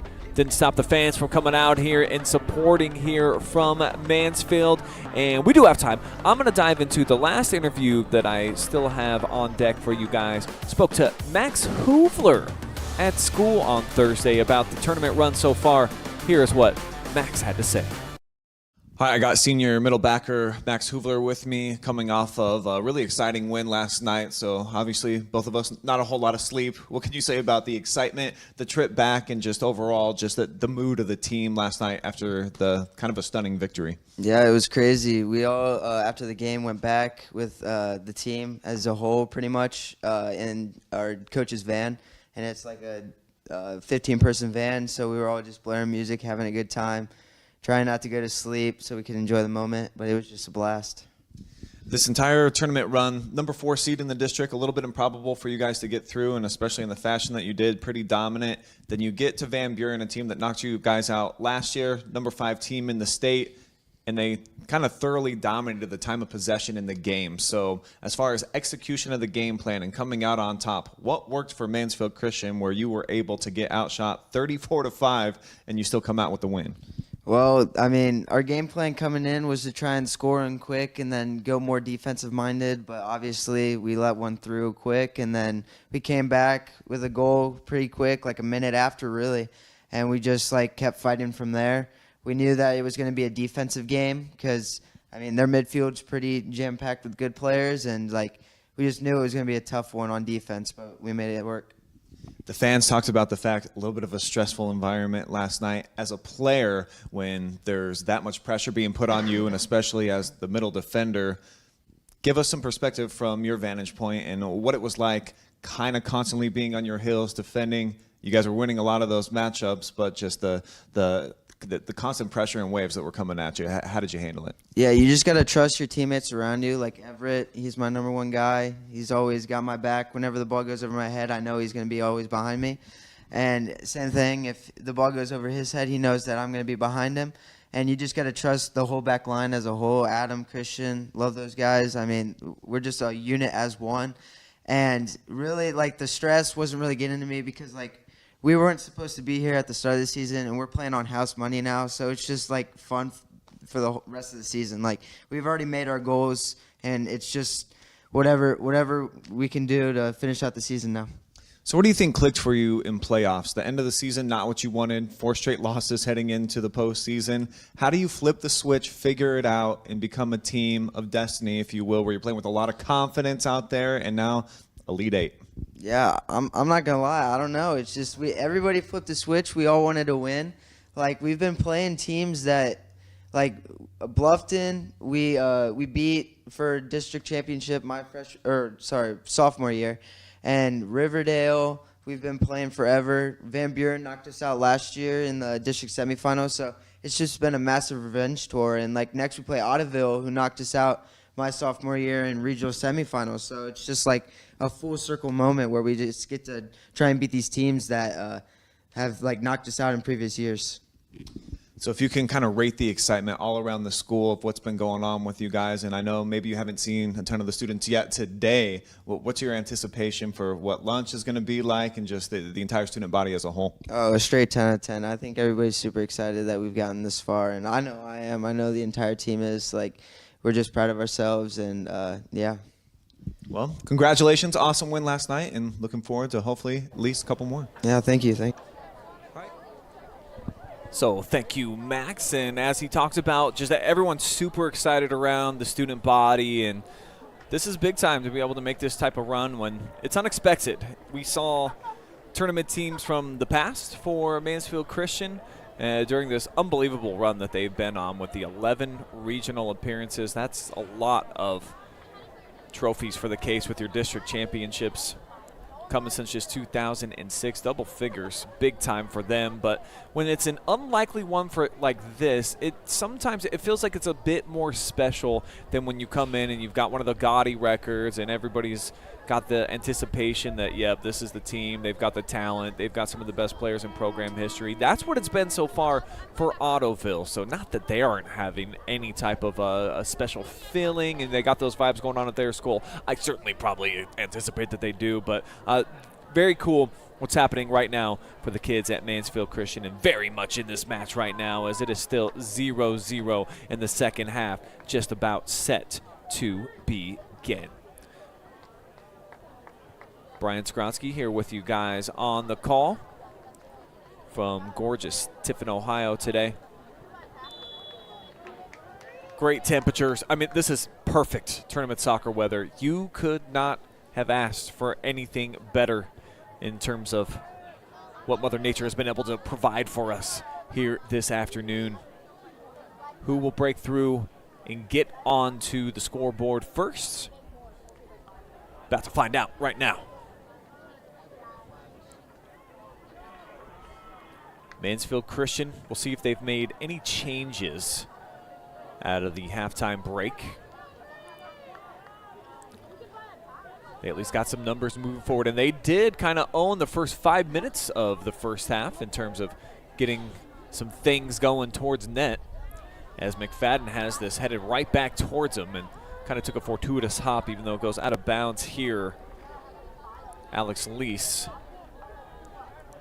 Be a 10 on throw-in for Mansfield. So it'll be a throw-in coming up here for Alex Tem in the Flames offense.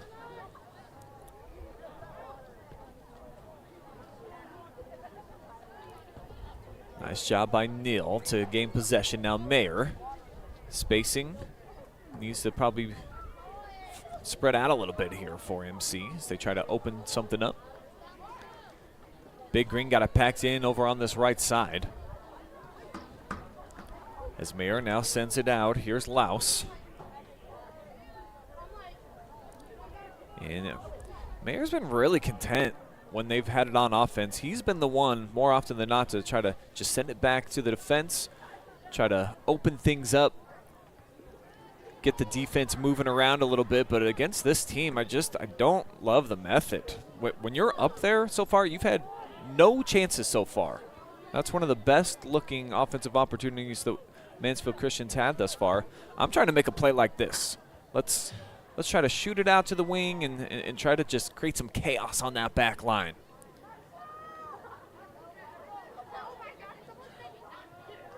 Flames are going to keep it. They'll have a throw-in coming up in front of their own bench. Flicks forward by McFadden. They've got Pierce here on the fly, looking to settle it as he's got a couple of defenders over in his area. Now Noah, a little step over. Brings it middle, more traffic. And taken away here by Ottoville. Nobody really up for any type of a counter strike as big collision there. Pierce went down. He was kind of stunned. He looked over at the referee, thought perhaps a whistle should have came in. And this is actually from earlier. Missed marking the replay. As this is launched, it'll be onside, but Heichel up for the challenge as he comes in to shut it down. Grady with those 5 saves in the first half off of the 7 shot attempts from Ottoville. 2 of them hitting the post. And MC, this is lobbed to the middle by Dawson Louse. And just slung shot out of there by Calvledge. Flames being the aggressor here in the opening minutes, though, of half number 2. Saxton collects it. The player of the year in the conference. Big, heavy touch, though, off of the foot there of the senior Lease.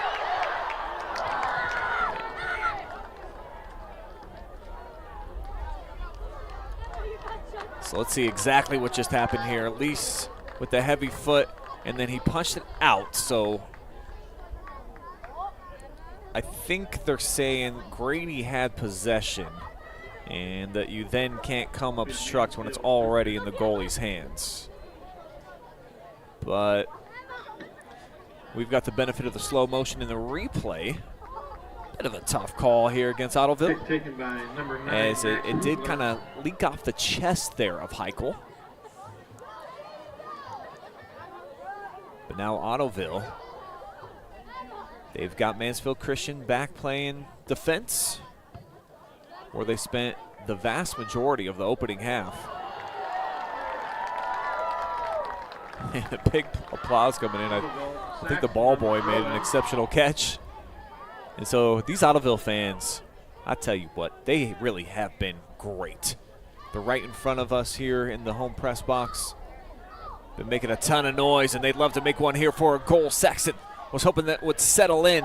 It never did, and this shot through the uprights, too tall. First attempt here in the second half from Ottoville.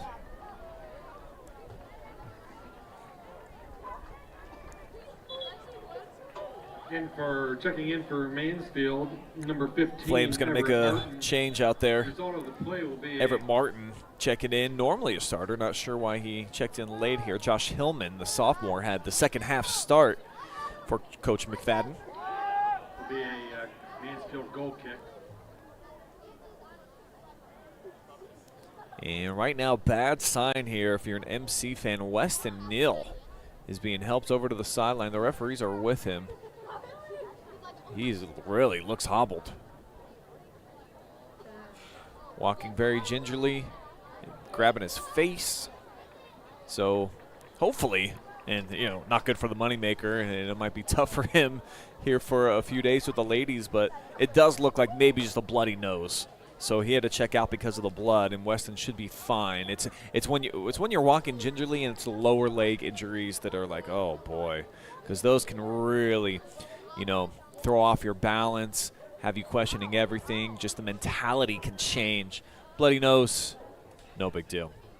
So as they tend to hen, we'll see what's going on out in the chat section. I'm back over in the Facebook. My old dear friend Josh Pollock tuning in today. Glad to have him with us. John Mark Young, one of our favorite advertisers, says, give me some Armstrong, Brian. I did talk to him before the match. It kind of sounded like he's just here to be an MC supporter, and he's not trying to work on a Sunday, okay? This is God's day, as this is flipped into the box, but just a little too far out in front of the charging Ashton Miller. Also want to say hello to Alyssa Aversech, big Green fan, letting everybody know it out there on the Facebook. Thank you guys. Keep them coming.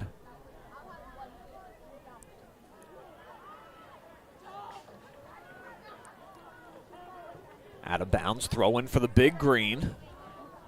They'll have it from midfield. Pressure coming from Mayer on the back. And they'll take it away. McFadden goes out left for Cyphers. Give and go with him. Cut off by Saxton, who drops it back. And a big ball played to nobody in particular. Hasn't really been the Big Green strategy today to try to play those big through balls and just kind of flip the field. They've really done an excellent job of finding feet, getting it into the attacking third in waves. But MC has more than held their own here in the first 6.5 minutes of this opening half. Flick here, out in front. Raspberry just checked in. And now they'll try to punch it forward for him. It's Noah Pierce. Now Mayer, high aggressive line. Trying to force the competition to come to him. Couldn't bait him on the back line as it's deflected and intercepted.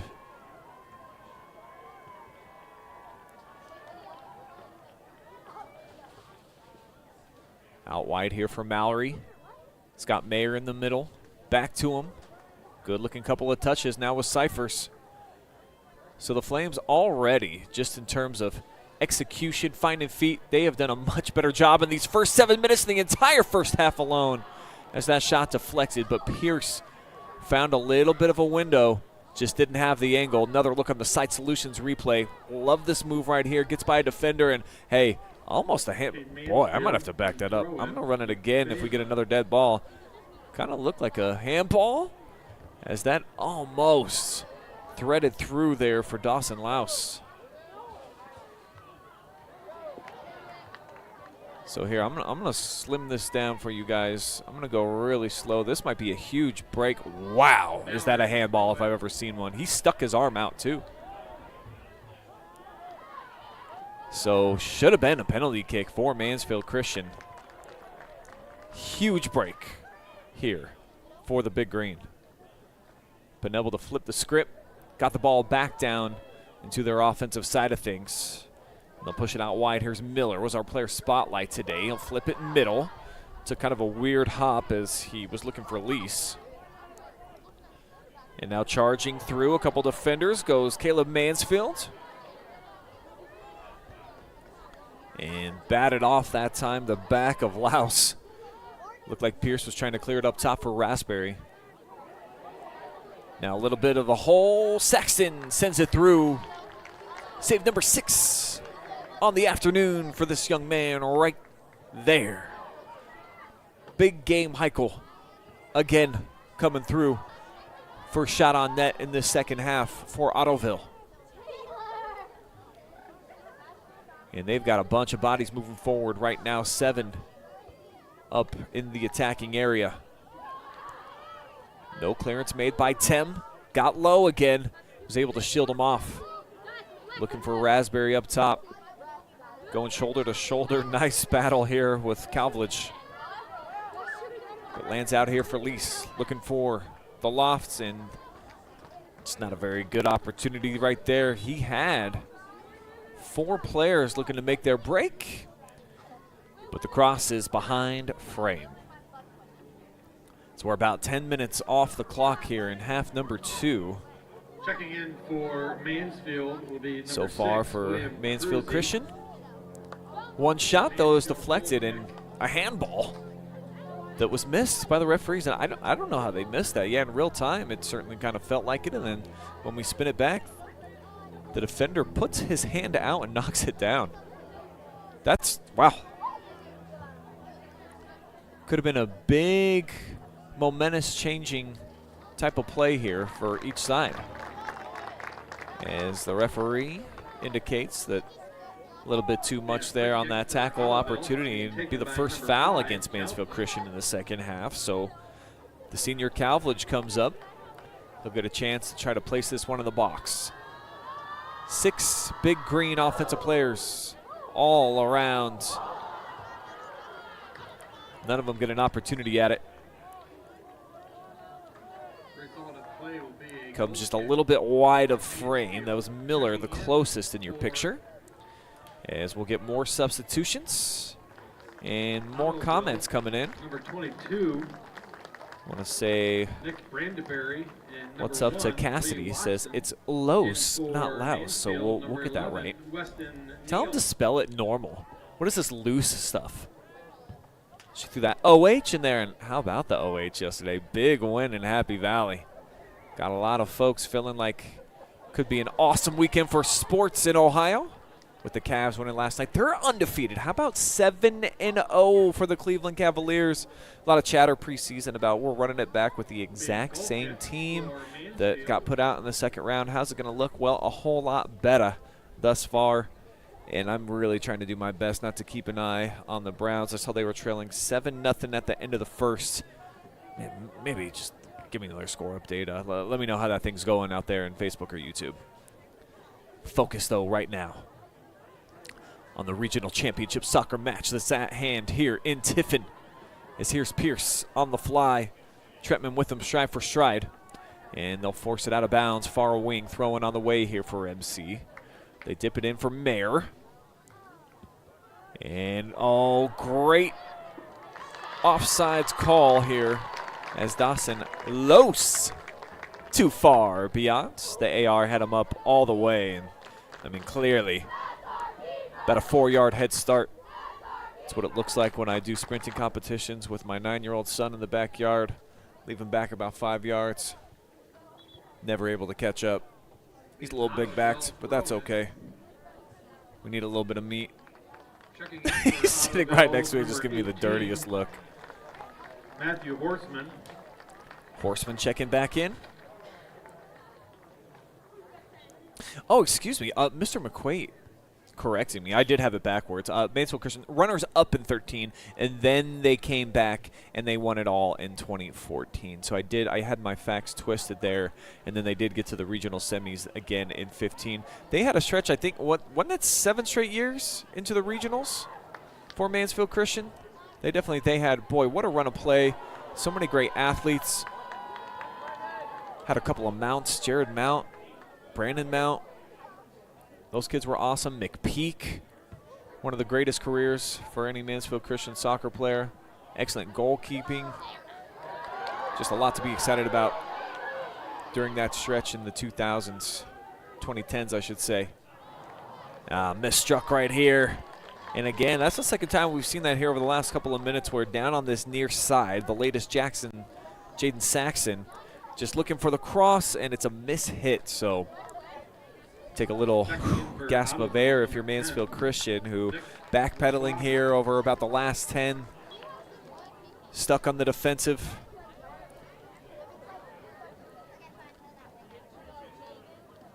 The counter strike, one of my keys to victory for them, it just has not been open here. It's like a bank on a Sunday, just closed. No transactions will be made. The low scoring aspect of my keys to victory. Let's revisit them just real fast. Give some more love to our good friends over at Whitaker Myers and John Mark tuning in right now. I'm surprised he's actually not here. I thought he would be. Maybe he is. Maybe he's watching from the bleachers. But hit him with the counterattack and then keep it low scoring. So far, the second one going according to plan. But the first just has not been available as we get a big ball there. It came just on the outskirts of the 18 for the Big Green Machine. I don't know if anybody calls him that. I'm sorry if I keep doing it and it's offending you. You just call him the Big Green. Through traffic, here's Neal. Looks like he was able to clean up that bloody nose. And Tim coming out, hard tackle. They let him play on. A little surprised, actually, that they allowed that one to go on. And Neal down in a heap. Just got his knees bent over. That's like a roughing the punter type of play right there, just barreling through.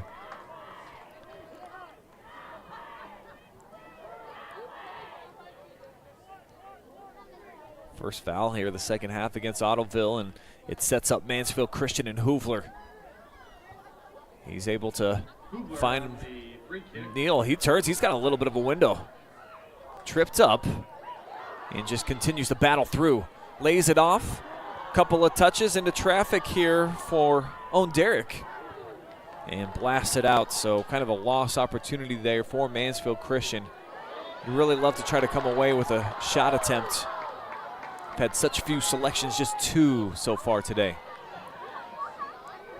Spinning here, Cortana. Taken away. They'll spit it out wide. The acceleration here by Lease keeps it in bounds. Give and go, Cortana on the outside. Bad pass, and Mayer sends it towards midfield. And just ripped out of there here by Christian Mallory. Let's go back to last offensive opportunity. Look at all the bodies just shuffling around, you know.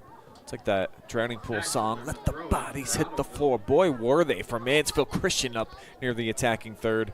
I mentioned this is a physical defensive unit for Ottoville. Honestly, one of the biggest from top to bottom that I've seen, and specifically for Division 5, as we've got a corner kick coming up. A big opportunity here for the Big Green. As they shuttle in a couple of fresh bodies. Off the bench comes Miller. Garrett Tretman was just getting a break, so the captain back in and their leading scorer. See how they utilize him here off the corner kick. First corner from either side here in the second half. And right on the other side of Heichel. Ball really put in a dangerous position and somehow leaks out of bounds over the touchline, but check this out. Oh, right there. Number 16, Cyphers. Another quality look, this time for Ottoville. But they come away with nothing.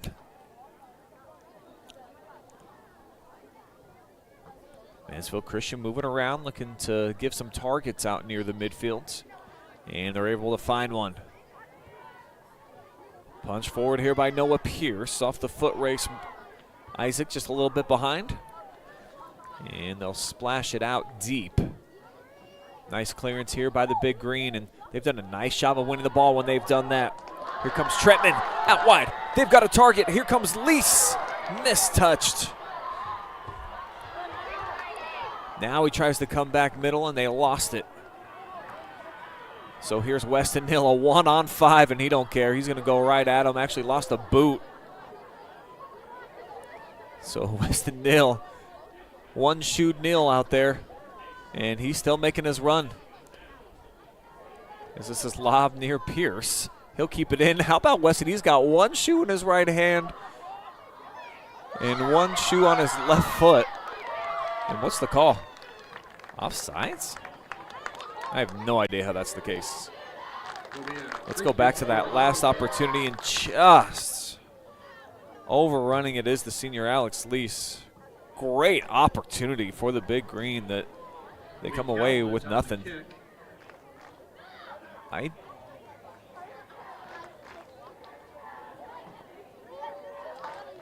Let's see. Trying to back up the replay and see if I could see what I saw. Here's the missed shoe. And then the whole build up. Let me push this at 100% speed so we don't miss anything. As they are just about to send the goal kick. And now the battle for it down in the corner with Noah Pierce. They said handball right there. Okay. So a handball against Pierce is what the indicator is. Get the ball out of bounds, and a throw-in on the way here for Mansfield Christian. Midway point here of half number 2. Still no score. 8th ranked Ottoville looking to punch their ticket back to the state Final Four for the 2nd consecutive season. 4th regional appearance in a row right now for the Big Green. Nice ball for Tem. but it came on a play on from that collision that you saw right at the beginning of the Seitz Solutions replay.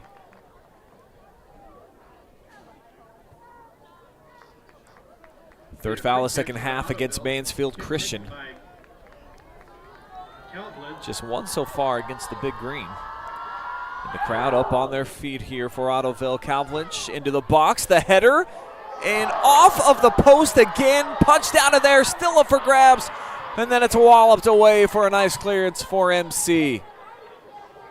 Boy, the Razor's edge has been sharp here tonight. That's where Grady Heichel has been dancing. Another shot attempt. Third in the second half for Ottoville, second on frame. This definitely the closest.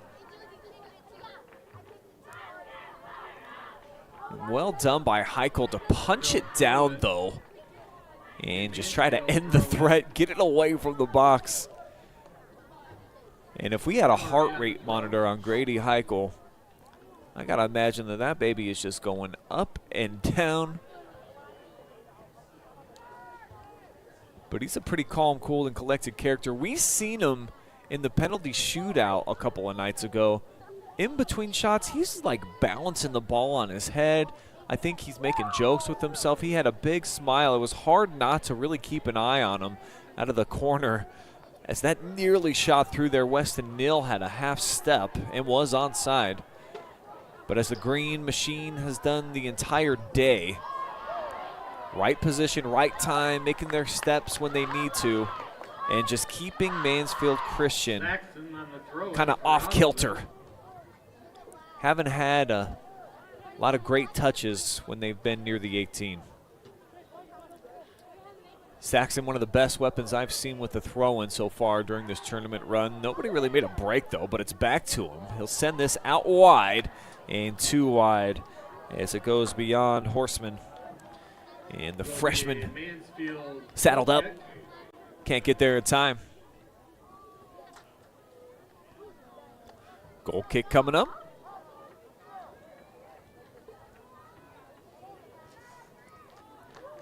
Flames have played it short more often than not, right in front of the frame.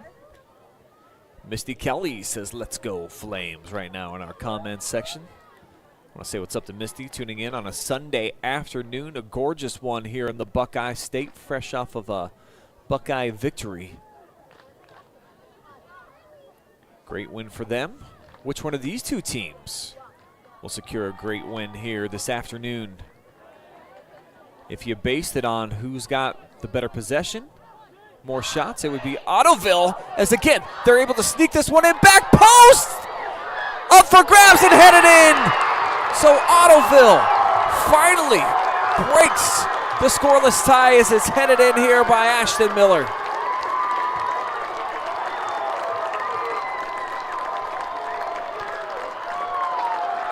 Punched out of there, it's placed up, and then Miller with the head flick puts it away.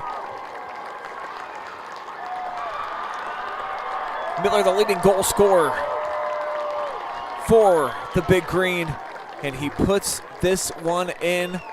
Our player spotlight here tonight coming through in a major way. Goal number 17 for this dude.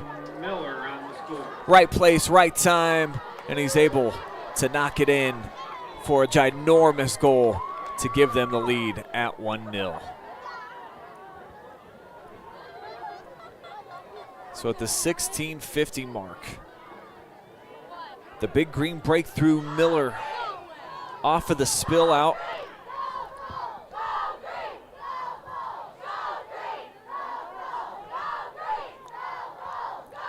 Now 18 total shots on the match for Ottoville.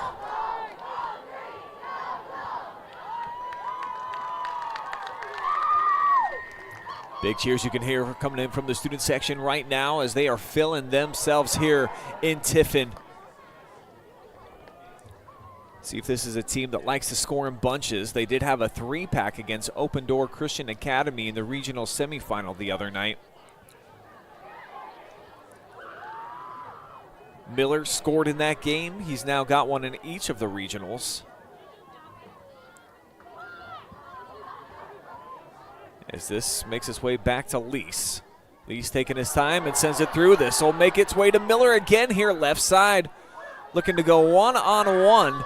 And did he poke it off of Tem? No signal yet from either of the ARs. And they'll say goal kick. Yeah, I think that might have megged him. Just snuck through. But another kind of like hold your breath type of build up there for the Big Green. And let's show you their goal basically from the start.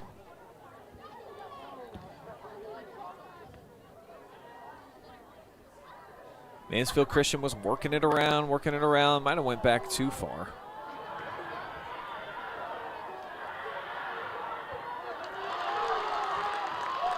Yeah, let's see, yeah, here it is. And Saxon, he's scored in every game so far, able to get it back post. The shot spilled out by Grady, and just actually the Hoovler touch. If he could have tried to strike that out of there, he mishit it. And unfortunately, it just laid right in front of Ashton Miller, who was able to get a noggin on it. So a really tough break for the senior Hoovler, who he has been the man in the middle for them, that center backer. He's played exceptional soccer this entire tournament run and all day today. Off the deflection, the shot. This time Heichel, he's able to fall on top of it. 6 shot here in the second half. 5 of them have been on frame so far. And that's 9 saves and counting now for the junior.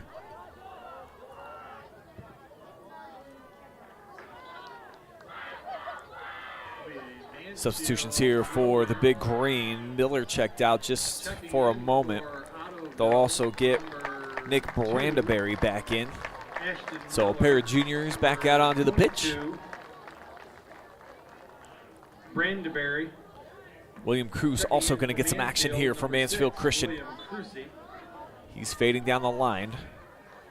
Tem will just throw it in, though, back to Hoover. Here's Max. Big, deep shot. Headed back here, one out of the air by Calvledge. And for Mansfield Christian, just 13 minutes remaining. Gonna have to try to find some offense. They have only been able to create 2 shots so far here this afternoon. Neither has been on frame. Struck to the middle. Another chance for a 1-on-4 here.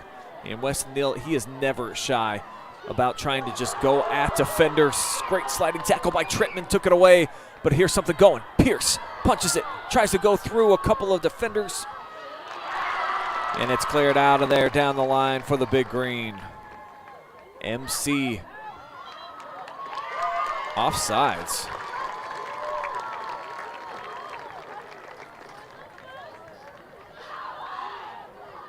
Here's a look at that clearance. Just gorgeous execution back there. Checking in for Ottoville. The final line of defense for Ottoville. A+ grade so far here this afternoon. Can they continue that with the Flames likely going to try to turn up the heat here over the last 12 minutes? They've defended more often than not with 4 back at all times tonight. Probably have to change that approach here, as that's a slingshot from the right foot of Mayer. Off the chase, Neal got his feet tripped up. And they're going to call this against Weston Neal. I am surprised. I think that would be a no call, if anything.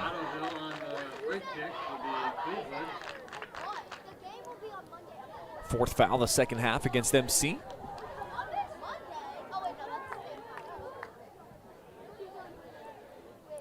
In Ottoville, every second that comes off the clock benefits them. So they'll send this down, hope a charging Brandenberry can get to it. He cannot. So the clock fading down to about 11 minutes to go. Chris Dale watching with us here this afternoon on the Facebooks. More than 200 of you all tuning in live and free. I want to say what's up to Austin Markward from Blake Girdman. And no green machine, so we'll chill that out. Just a big green.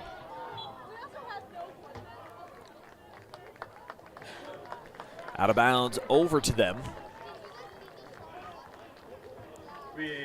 And this is where, well, actually, excuse me, they're going to say a foul on Mansfield Christian and a free kick opportunity.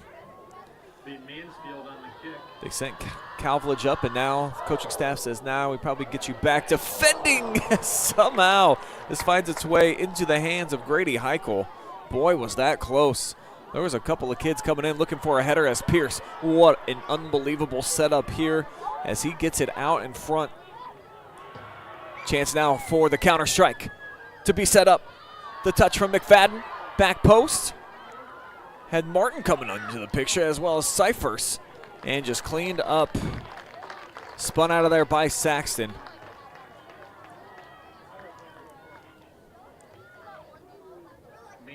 Pierce got knocked over, and you gotta think that Mansfield still has a few more opportunities left in them. That was one of the better ones so far, because they got 5 guys all, you know, on their high horse riding into the 18.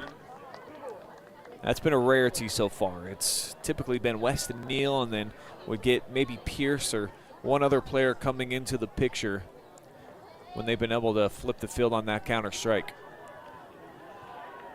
I don't think the ball ever came back into the field of play, so Mansfield Christian will get it from the exact same location as the throw-in from the football 27-yard line. Mayer says get up as he'll launch it into traffic. Cyphers loses this battle with Brandon Calvledge. Now Mayer double team, poked away, taken by Miller. Looked like Cyphers hit the deck down there.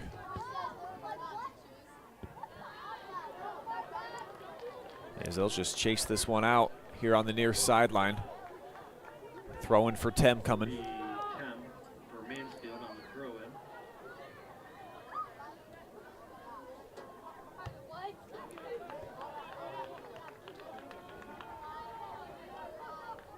They'll give it to Tem again here in front of the Ottoville bench. Mansfield throw in, Tem.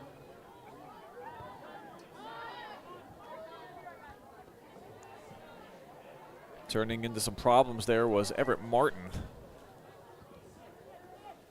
But it'll be a Flames throw in. Opposite side now, right at midfield here with Landon Cyphers.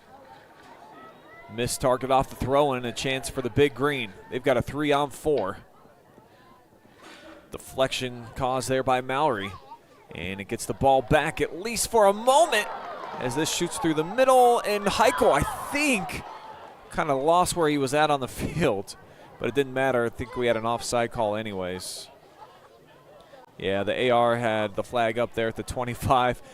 It certainly felt like Grady thought that he was going to come out and just scoop it, and then he was like, oh shoot, I'm about 5 yards outside of my home. Doesn't matter. First offsides call against Ottoville. Hubler on the kick.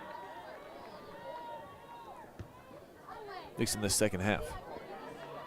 Second total. 7 minutes and counting. Regional championship up for grabs.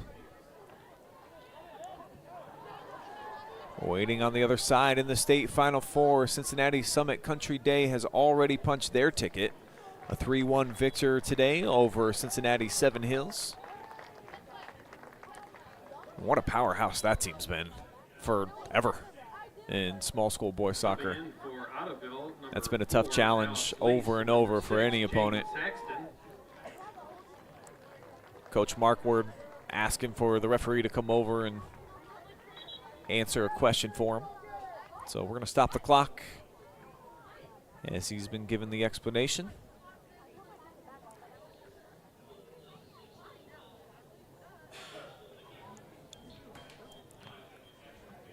I want to thank all of our generous sponsors combining to bring you guys live and free coverage today, including the Valley RB Stables in Belleville. They feature 16 premium garage units with 110 outlets, along with multiple 12 by 50 uncovered parking spaces, 24/7 gated access, exterior lighting. Call to get on the wait list. Leasing coming soon. Looking for a new lease on their tournament life here. Mansfield Christian, and this just might be. Oh, I thought perhaps that was going to be a misplay there by Horseman and be just the break that MC needed, but Weston Neal could not fight through the big body. So it's back over to the big green, and they've got a throw in here in the middle of the pitch. Another nice turn. Center cut here by Saxton as he drops it off. Try to work it to the opposite wing. And just the aerial display this afternoon by the big green. They've done such a nice job of winning so many 50-50 balls out of the air. But here comes Everett Martin. He'll push it out. And one of the rare chances that we've actually seen the keeper have to come out and touch the ball. Might be his first drop kick.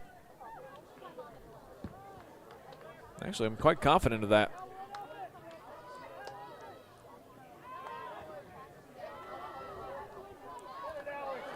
Oh, flip it. This is a problem here. Heichel is out, but a missed strike by Lease. So it took like a little bit of a backspin.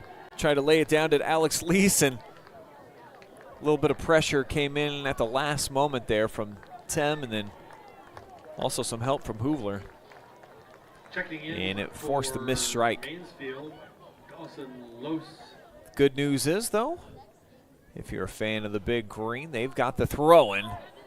And Jaden very dangerous with his approach. Another quality toss right into the mix. And how does he find his target? 5 dudes in white uniforms, only 1 in a green. And he hits the lid of his teammate. Shot goes wide left, though, so Mansfield Christian with 4 minutes and change. Trying to find an equalizer. Kind of loose pressure being put on Martin as he tries to turn the corner. And continues to press forward here. Trentman headed back at him.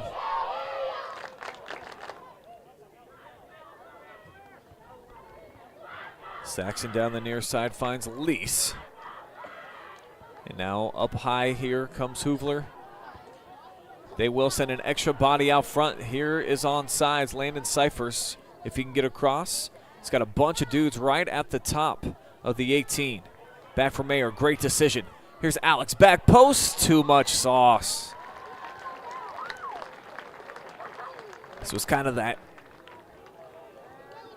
in between. Ottoville goal kick. Just pushed it too far. Clock running away. 3 minutes, 10 seconds. And you feel Mansfield Christian, they've got a little bit of extra bounce right now. Feel their tournament life starting to run out of oxygen. And they're going to have to try to re-spark it here. Got to get something going offensively. Just had arguably their best buildup that they've had so far here this afternoon. As Mayer sends it. Neal. Almost had it stop at his feet. And we've seen a lot of those collisions. I think the referees have done a pretty good job, but certainly when it's been like that kind of should we blow the whistle or not. The big green have got a few whistles. Mansfield Christian, none. Drop to the middle. Do we get a shot here from Horseman? Instead, he'll drop it back here. Lease. Heavy touch. Gets around the defender. Left foot. And not very close. Mansfield goal kick. 20 shots so far here this afternoon by Ottoville. 2 minutes remaining. They have been the aggressor on offense. See if Mansfield Christian can change that here over the last couple of minutes. They got to get one. Try to keep their season alive. Ottoville throw in. It's over the boundary, though, trying to find Dawson Lose. 5. Talbridge. Back to the middle, slung up here by Trenton, and somehow able to find Miller on the opposite side. They have been great today. I think even some chances for the Big Green where they're just trying to clear, and they have been able to find feet. Mansfield throw in. Last 80 seconds of regulation. Flames got to get something magical to go their way. They catch a break here off the deflection. They've got possession. Mayer throws it into some traffic, able to find Calvage though. And he gets there again first. Trentman getting around a Mansfield Christian player. Smart move, just push it down to the other end. And unable to get a big chunk of this is Tim. So the Big Green keeping it down here. This is all they have to do. But now Hoovler. Little strike here to the near side. Try to get it to Martin. His turn knocked it out of bounds. 30 seconds to go. In traffic. I mean, we got to get a whistle here. That's ridiculous. So the foul does go against Ottoville. They'll tee it up from the 40-yard line. Mayer has to play it quickly and did not get the trajectory I think that he was looking for. Might have rushed it a bit. 10, 9, 8, Mansfield Christian has to get to work in a hurry. Tem off the throw in 5 seconds. Can they get a shot? Pierce to the front, knocked out of there, and that will do it. Ottoville, Final Four bound for the second consecutive season as they punch their ticket into the newly formed Division 5 State Final Four. Unbelievable defensive performance from them. The entire back line, just 2 shots allowed throughout the entire course of the competition. And that's why they are headed into a battle with Cincinnati Summit Country Day coming up on the 6th. That'll be up in Wapakoneta. And for Mansfield Christian, they battled so hard throughout this tournament run. A bit of a Cinderella story. The slipper fit until this afternoon. They put up a great fight and just come up a little bit short as the Big Green get the victory 1-0 here in Tiffin. We'll step aside with a quick commercial timeout. We'll be back where you will have the presentation of the medals, post-game ceremony. Then we'll go over the final stats and talk to our most valuable player. We'll be back live and free. Post-game coverage will return in just a couple minutes.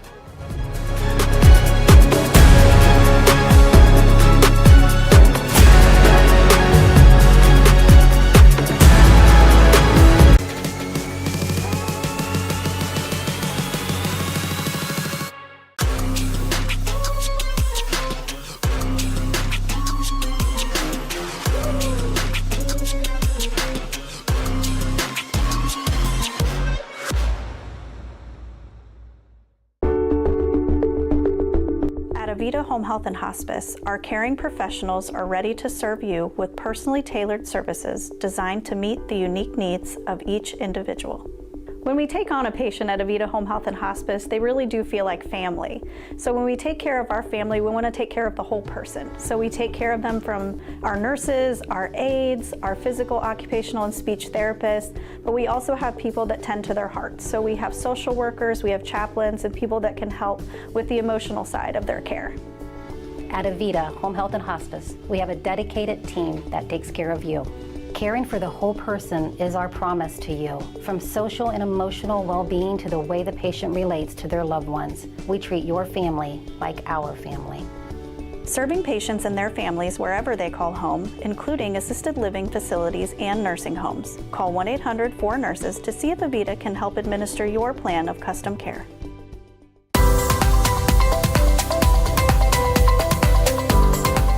At Whitaker Myers Wealth Managers, we believe successful financial planning comes with your complete understanding as a client. That's why our financial advisors are passionate about our core value of having the heart of a teacher.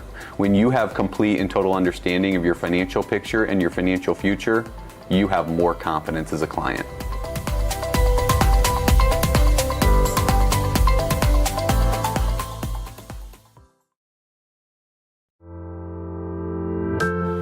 Did you know that every parent in Ohio may now choose the right school for their child?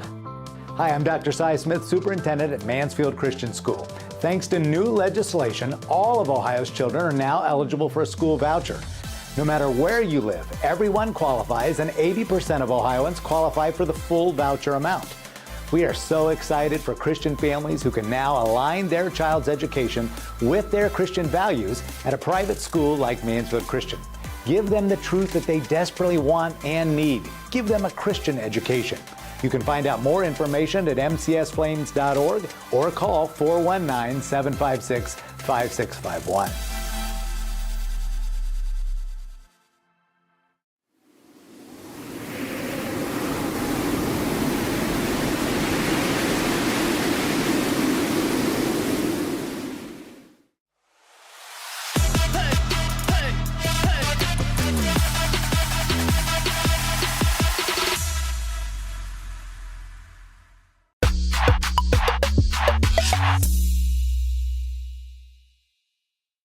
From our Division 5 regional runner-up. It's the Whitaker Myers post-game show back here at Frost-Kalnow Stadium in beautiful Tiffin, Ohio. 1-0 the final score. The Big Green get by Mansfield Christian. Your regional runners-up here in Tiffin this afternoon. And as the Flames get ready to be recognized, I will turn it over to the PA announcer. John Mark Pierce.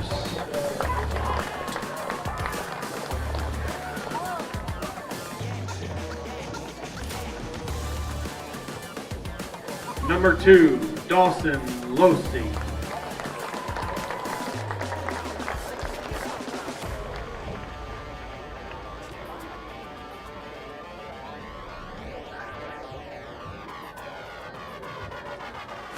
Number 3, Owen Neal.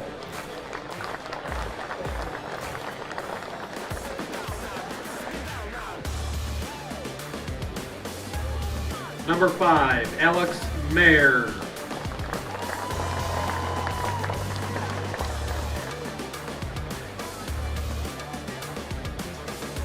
Number 6, William Cruzy.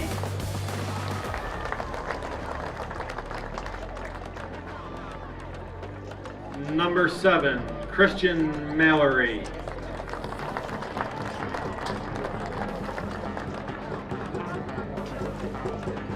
Number 8, Noah Pierce.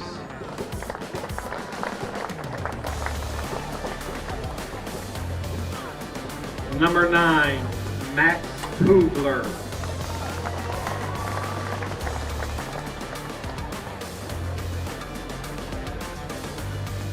Number 10, Peyton McFadden.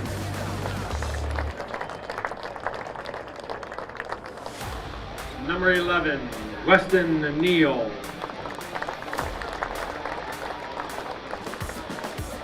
Number 12, Adam Tem.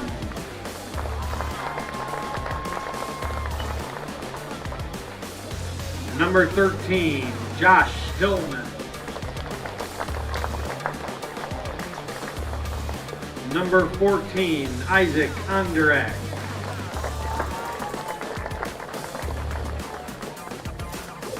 Number 15, Everett Martin.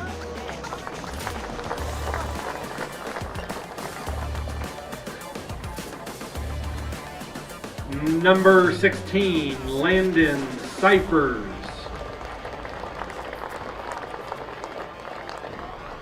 Number 19, Grady Baker.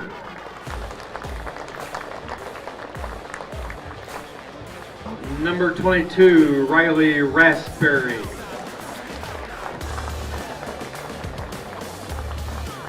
Number 99, Grady Heichel.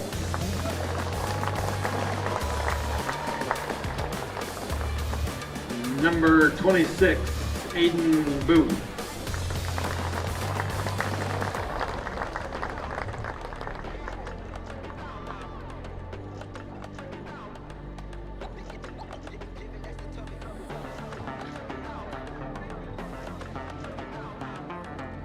Head coach Chad McFadden.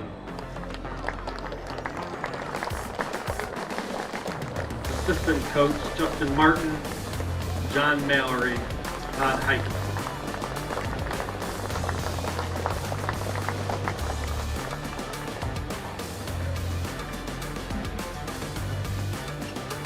So the Flames have all received their medals. All that's left is to get their runner-up hardware here as a team. And now the team trophy presentation. Congratulations to the Mansfield Christian on their runner-up finish to the Division V Boys Regional Soccer Tournament. 8 seniors on this team will come up and collect the hardware. There's Alex Mayer, the first to get his hands on it. But just great careers for all these young men. When you look at Mayer, Christian Mallory, a starter, along with Max Hoovler. Same with Weston Mill, who played his heart out here tonight. Isaac on Derek, as well as Everett Martin. And then Grady Baker, Riley Raspberry rounds out a big senior class and a big ovation from their cheering section. Assisting with the awards presentation from Ottoville, Principal Mr. John Turbin, Athletic Director Mr. Mark Odenweller. But today is about the Big Green. Regional champions for the second consecutive season. Number 1, Lee Walston.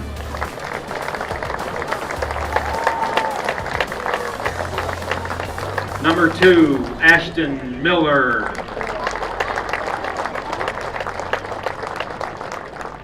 Number 3, Garrett Trentman.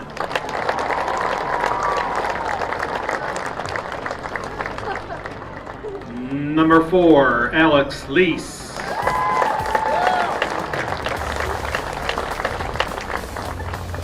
Number 5, Brandon Calvledge.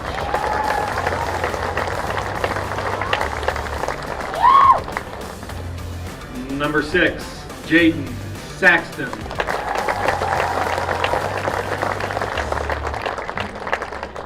Number 7, Landon Saxton. Number 8, Joe Lease.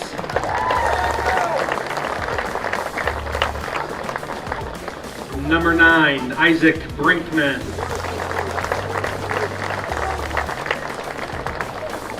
Number 10, Nick Quartana.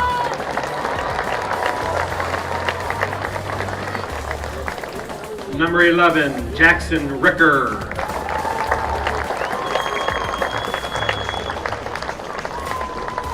Number 13, Ty Horseman.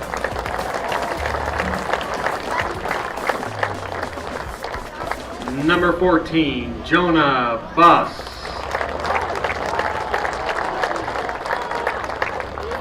Number 15, Caleb Mansfield.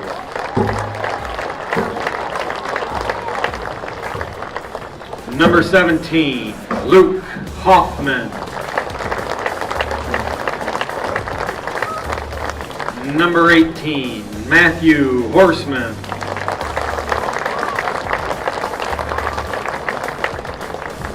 Number 19, Aiden Hoffman.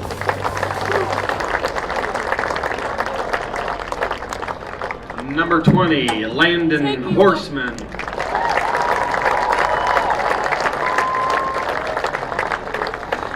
Number 21, Eli Hurston. Number 22, Nick Brendaberry.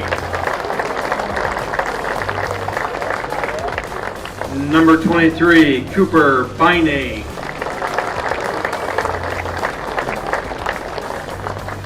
Number 27, Alex Horseman.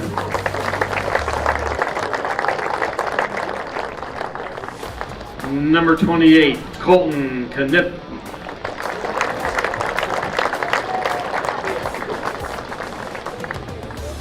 Zero, Carson Hilbert.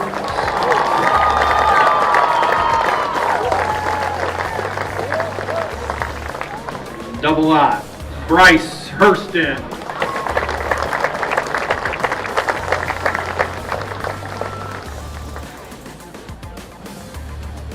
That'll round Head up the coach, players. Dustin Mark Ward. Assistant coach, Jamie Zeller and Caden Trentman. Very beloved Coach big round of applause here from Big Green Nation. And some more big hardware. The gold trophy coming back And now, to the Ottoville. team trophy presentation. Congratulations to the Ottoville Big Green and your regional championship in the Division 5 Boys Soccer Tournament.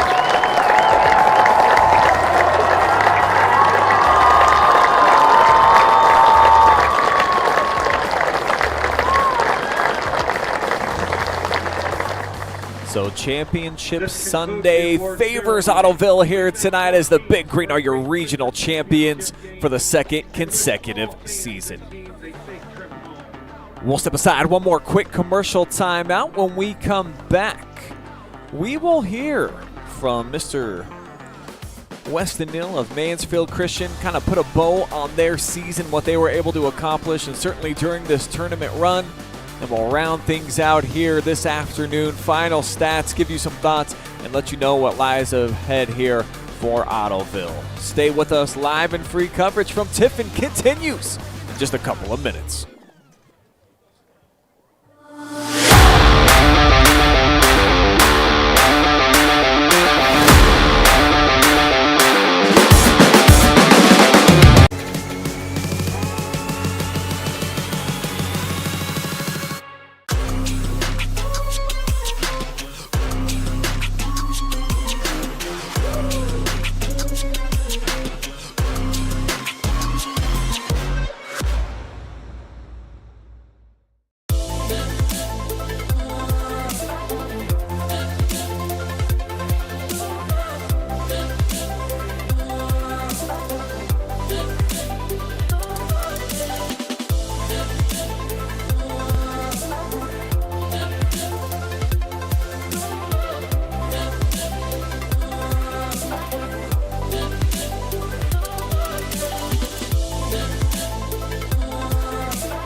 At Whitaker Myers Wealth Managers, we believe successful financial planning comes with your complete understanding as a client. That's why our financial advisors are passionate about our core value of having the heart of a teacher. When you have complete and total understanding of your financial picture and your financial future, you have more confidence as a client.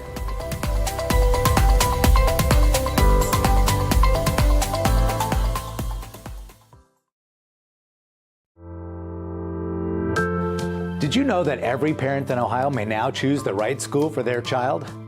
Hi, I'm Dr. Cy Smith, Superintendent at Mansfield Christian School. Thanks to new legislation, all of Ohio's children are now eligible for a school voucher. No matter where you live, everyone qualifies, and 80% of Ohioans qualify for the full voucher amount. We are so excited for Christian families who can now align their child's education with their Christian values at a private school like Mansfield Christian. Give them the truth that they desperately want and need. Give them a Christian education. You can find out more information at mcsflames.org or call 419-756-5651. Avita Home Health and Hospice is locally owned, locally managed. All of our staff, our board, everybody are members of the local community. Our medical director is a member of our local community and has practiced in Bucyrus for over the last 10 years. When you call in, you're getting a local person. The nurses that you talk to all live, work, and recreate in your community. I mean, I've been doing this for 16 years and I've taken care of 3 generations of some families. We're the hometown people.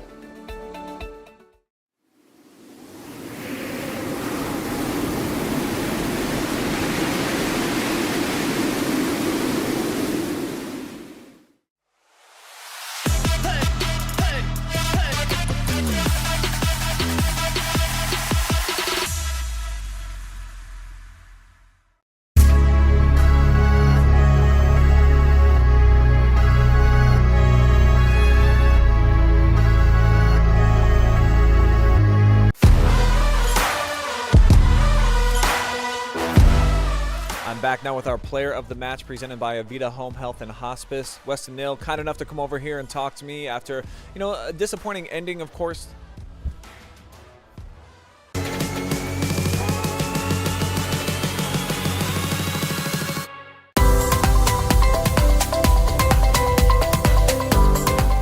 At Whitaker Myers Wealth Managers, we believe successful financial planning comes with your complete understanding as a client. That's why our financial advisors are passionate about our core value of having the heart of a teacher. When you have complete and total understanding of your financial picture and your financial future, you have more confidence as a client.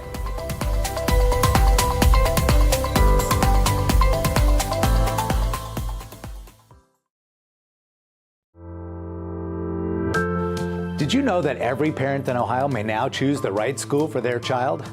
Hi, I'm Dr. Cy Smith, Superintendent at Mansfield Christian School.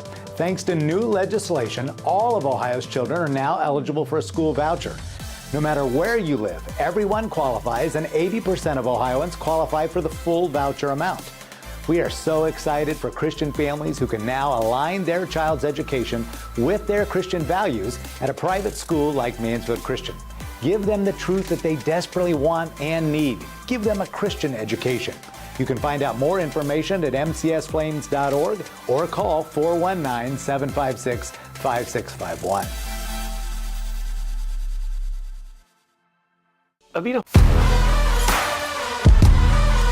We return now with our player of the match, presented by Avita Home Health and Hospice. Weston Neal, kind enough to join me here.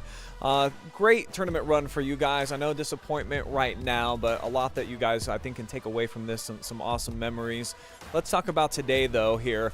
And the execution, I think that you probably played the game plan that you wanted, just weren't able to break through. Through your eyes, how did today kind of play out on the pitch? Of course, we're disappointed. I think we just needed a few more opportunities.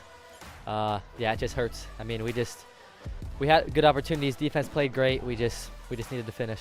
Their back line, absolutely huge. It kind of looked like a team of linebackers out there, and you were put in a few positions today where you were just going at them kind of 1-on-4, 1-on-5. So talk about that battle and what it was like going against this back line that's been really good all season. All respected them. They played fantastic. Yeah, it was tough to get around them. And, yeah, without the help, it was hard to try and find a way to the goal. But for you, specifically, the huge goal in the regional semifinals, and you've had some big outputs so far during this tournament run. If you can share maybe one of your favorite memories that you have from this tournament journey, a bit of an unlikely story, the number 4 seed in the district you get through, and then that regional semifinal you knock off the number 5 team in the state. What do you think you're going to remember most? I think it all, especially Riverdale. I know that was a game we went into, and we just wanted to play our best. We didn't know if we were going to win or not, but we went out there and played our game, and we played the best we could. That's my favorite game for sure. And then a big bunch of seniors on this roster. I think there was 8 of you in total. Just this collective group, what do you think you'll miss most about competing with these dudes? Brotherhood. I mean, we're out there. We're brothers all season long, especially this longer season. We've gotten real close. It's just going to feel weird next year not having this brotherhood out here. Well, congratulations on a nice tournament run. Last but not least, if you want to look in the camera, give some shout-outs to anybody help get you to this point, and, anybody that you want to thank. I want to thank the Lord for letting us come out here and play. I want to thank my teammates, my coaches, all the MCS staff, and just everybody for a great year. All right, Weston Neal, your Avita Home Health and Hospice MVP.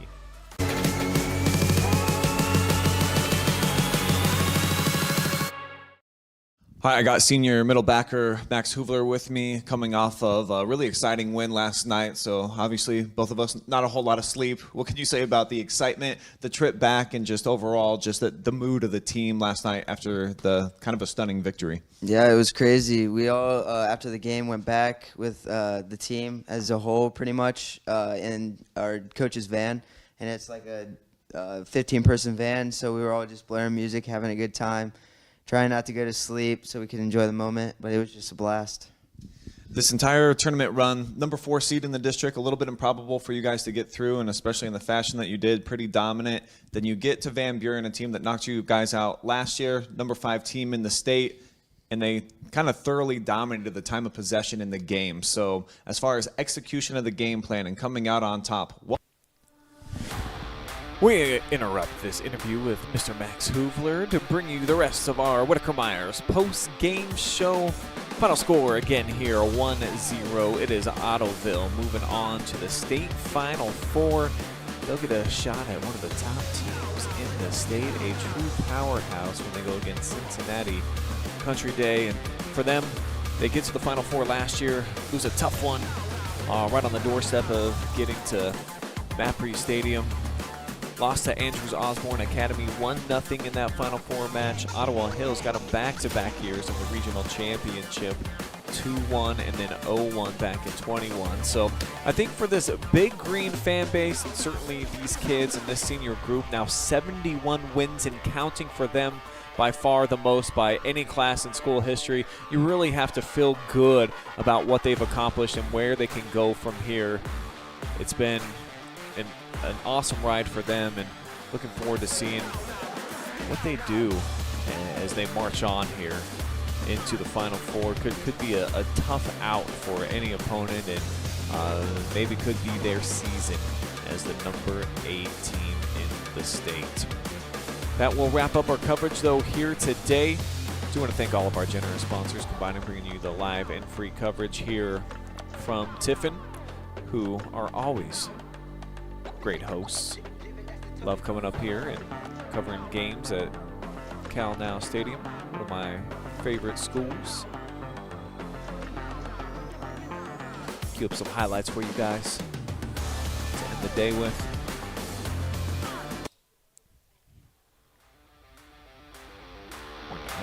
Or maybe it won't play him at all.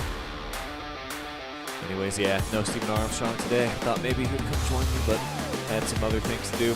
My staff, though, here today, Troy Hollenbeck, my camera operator, and our sponsors.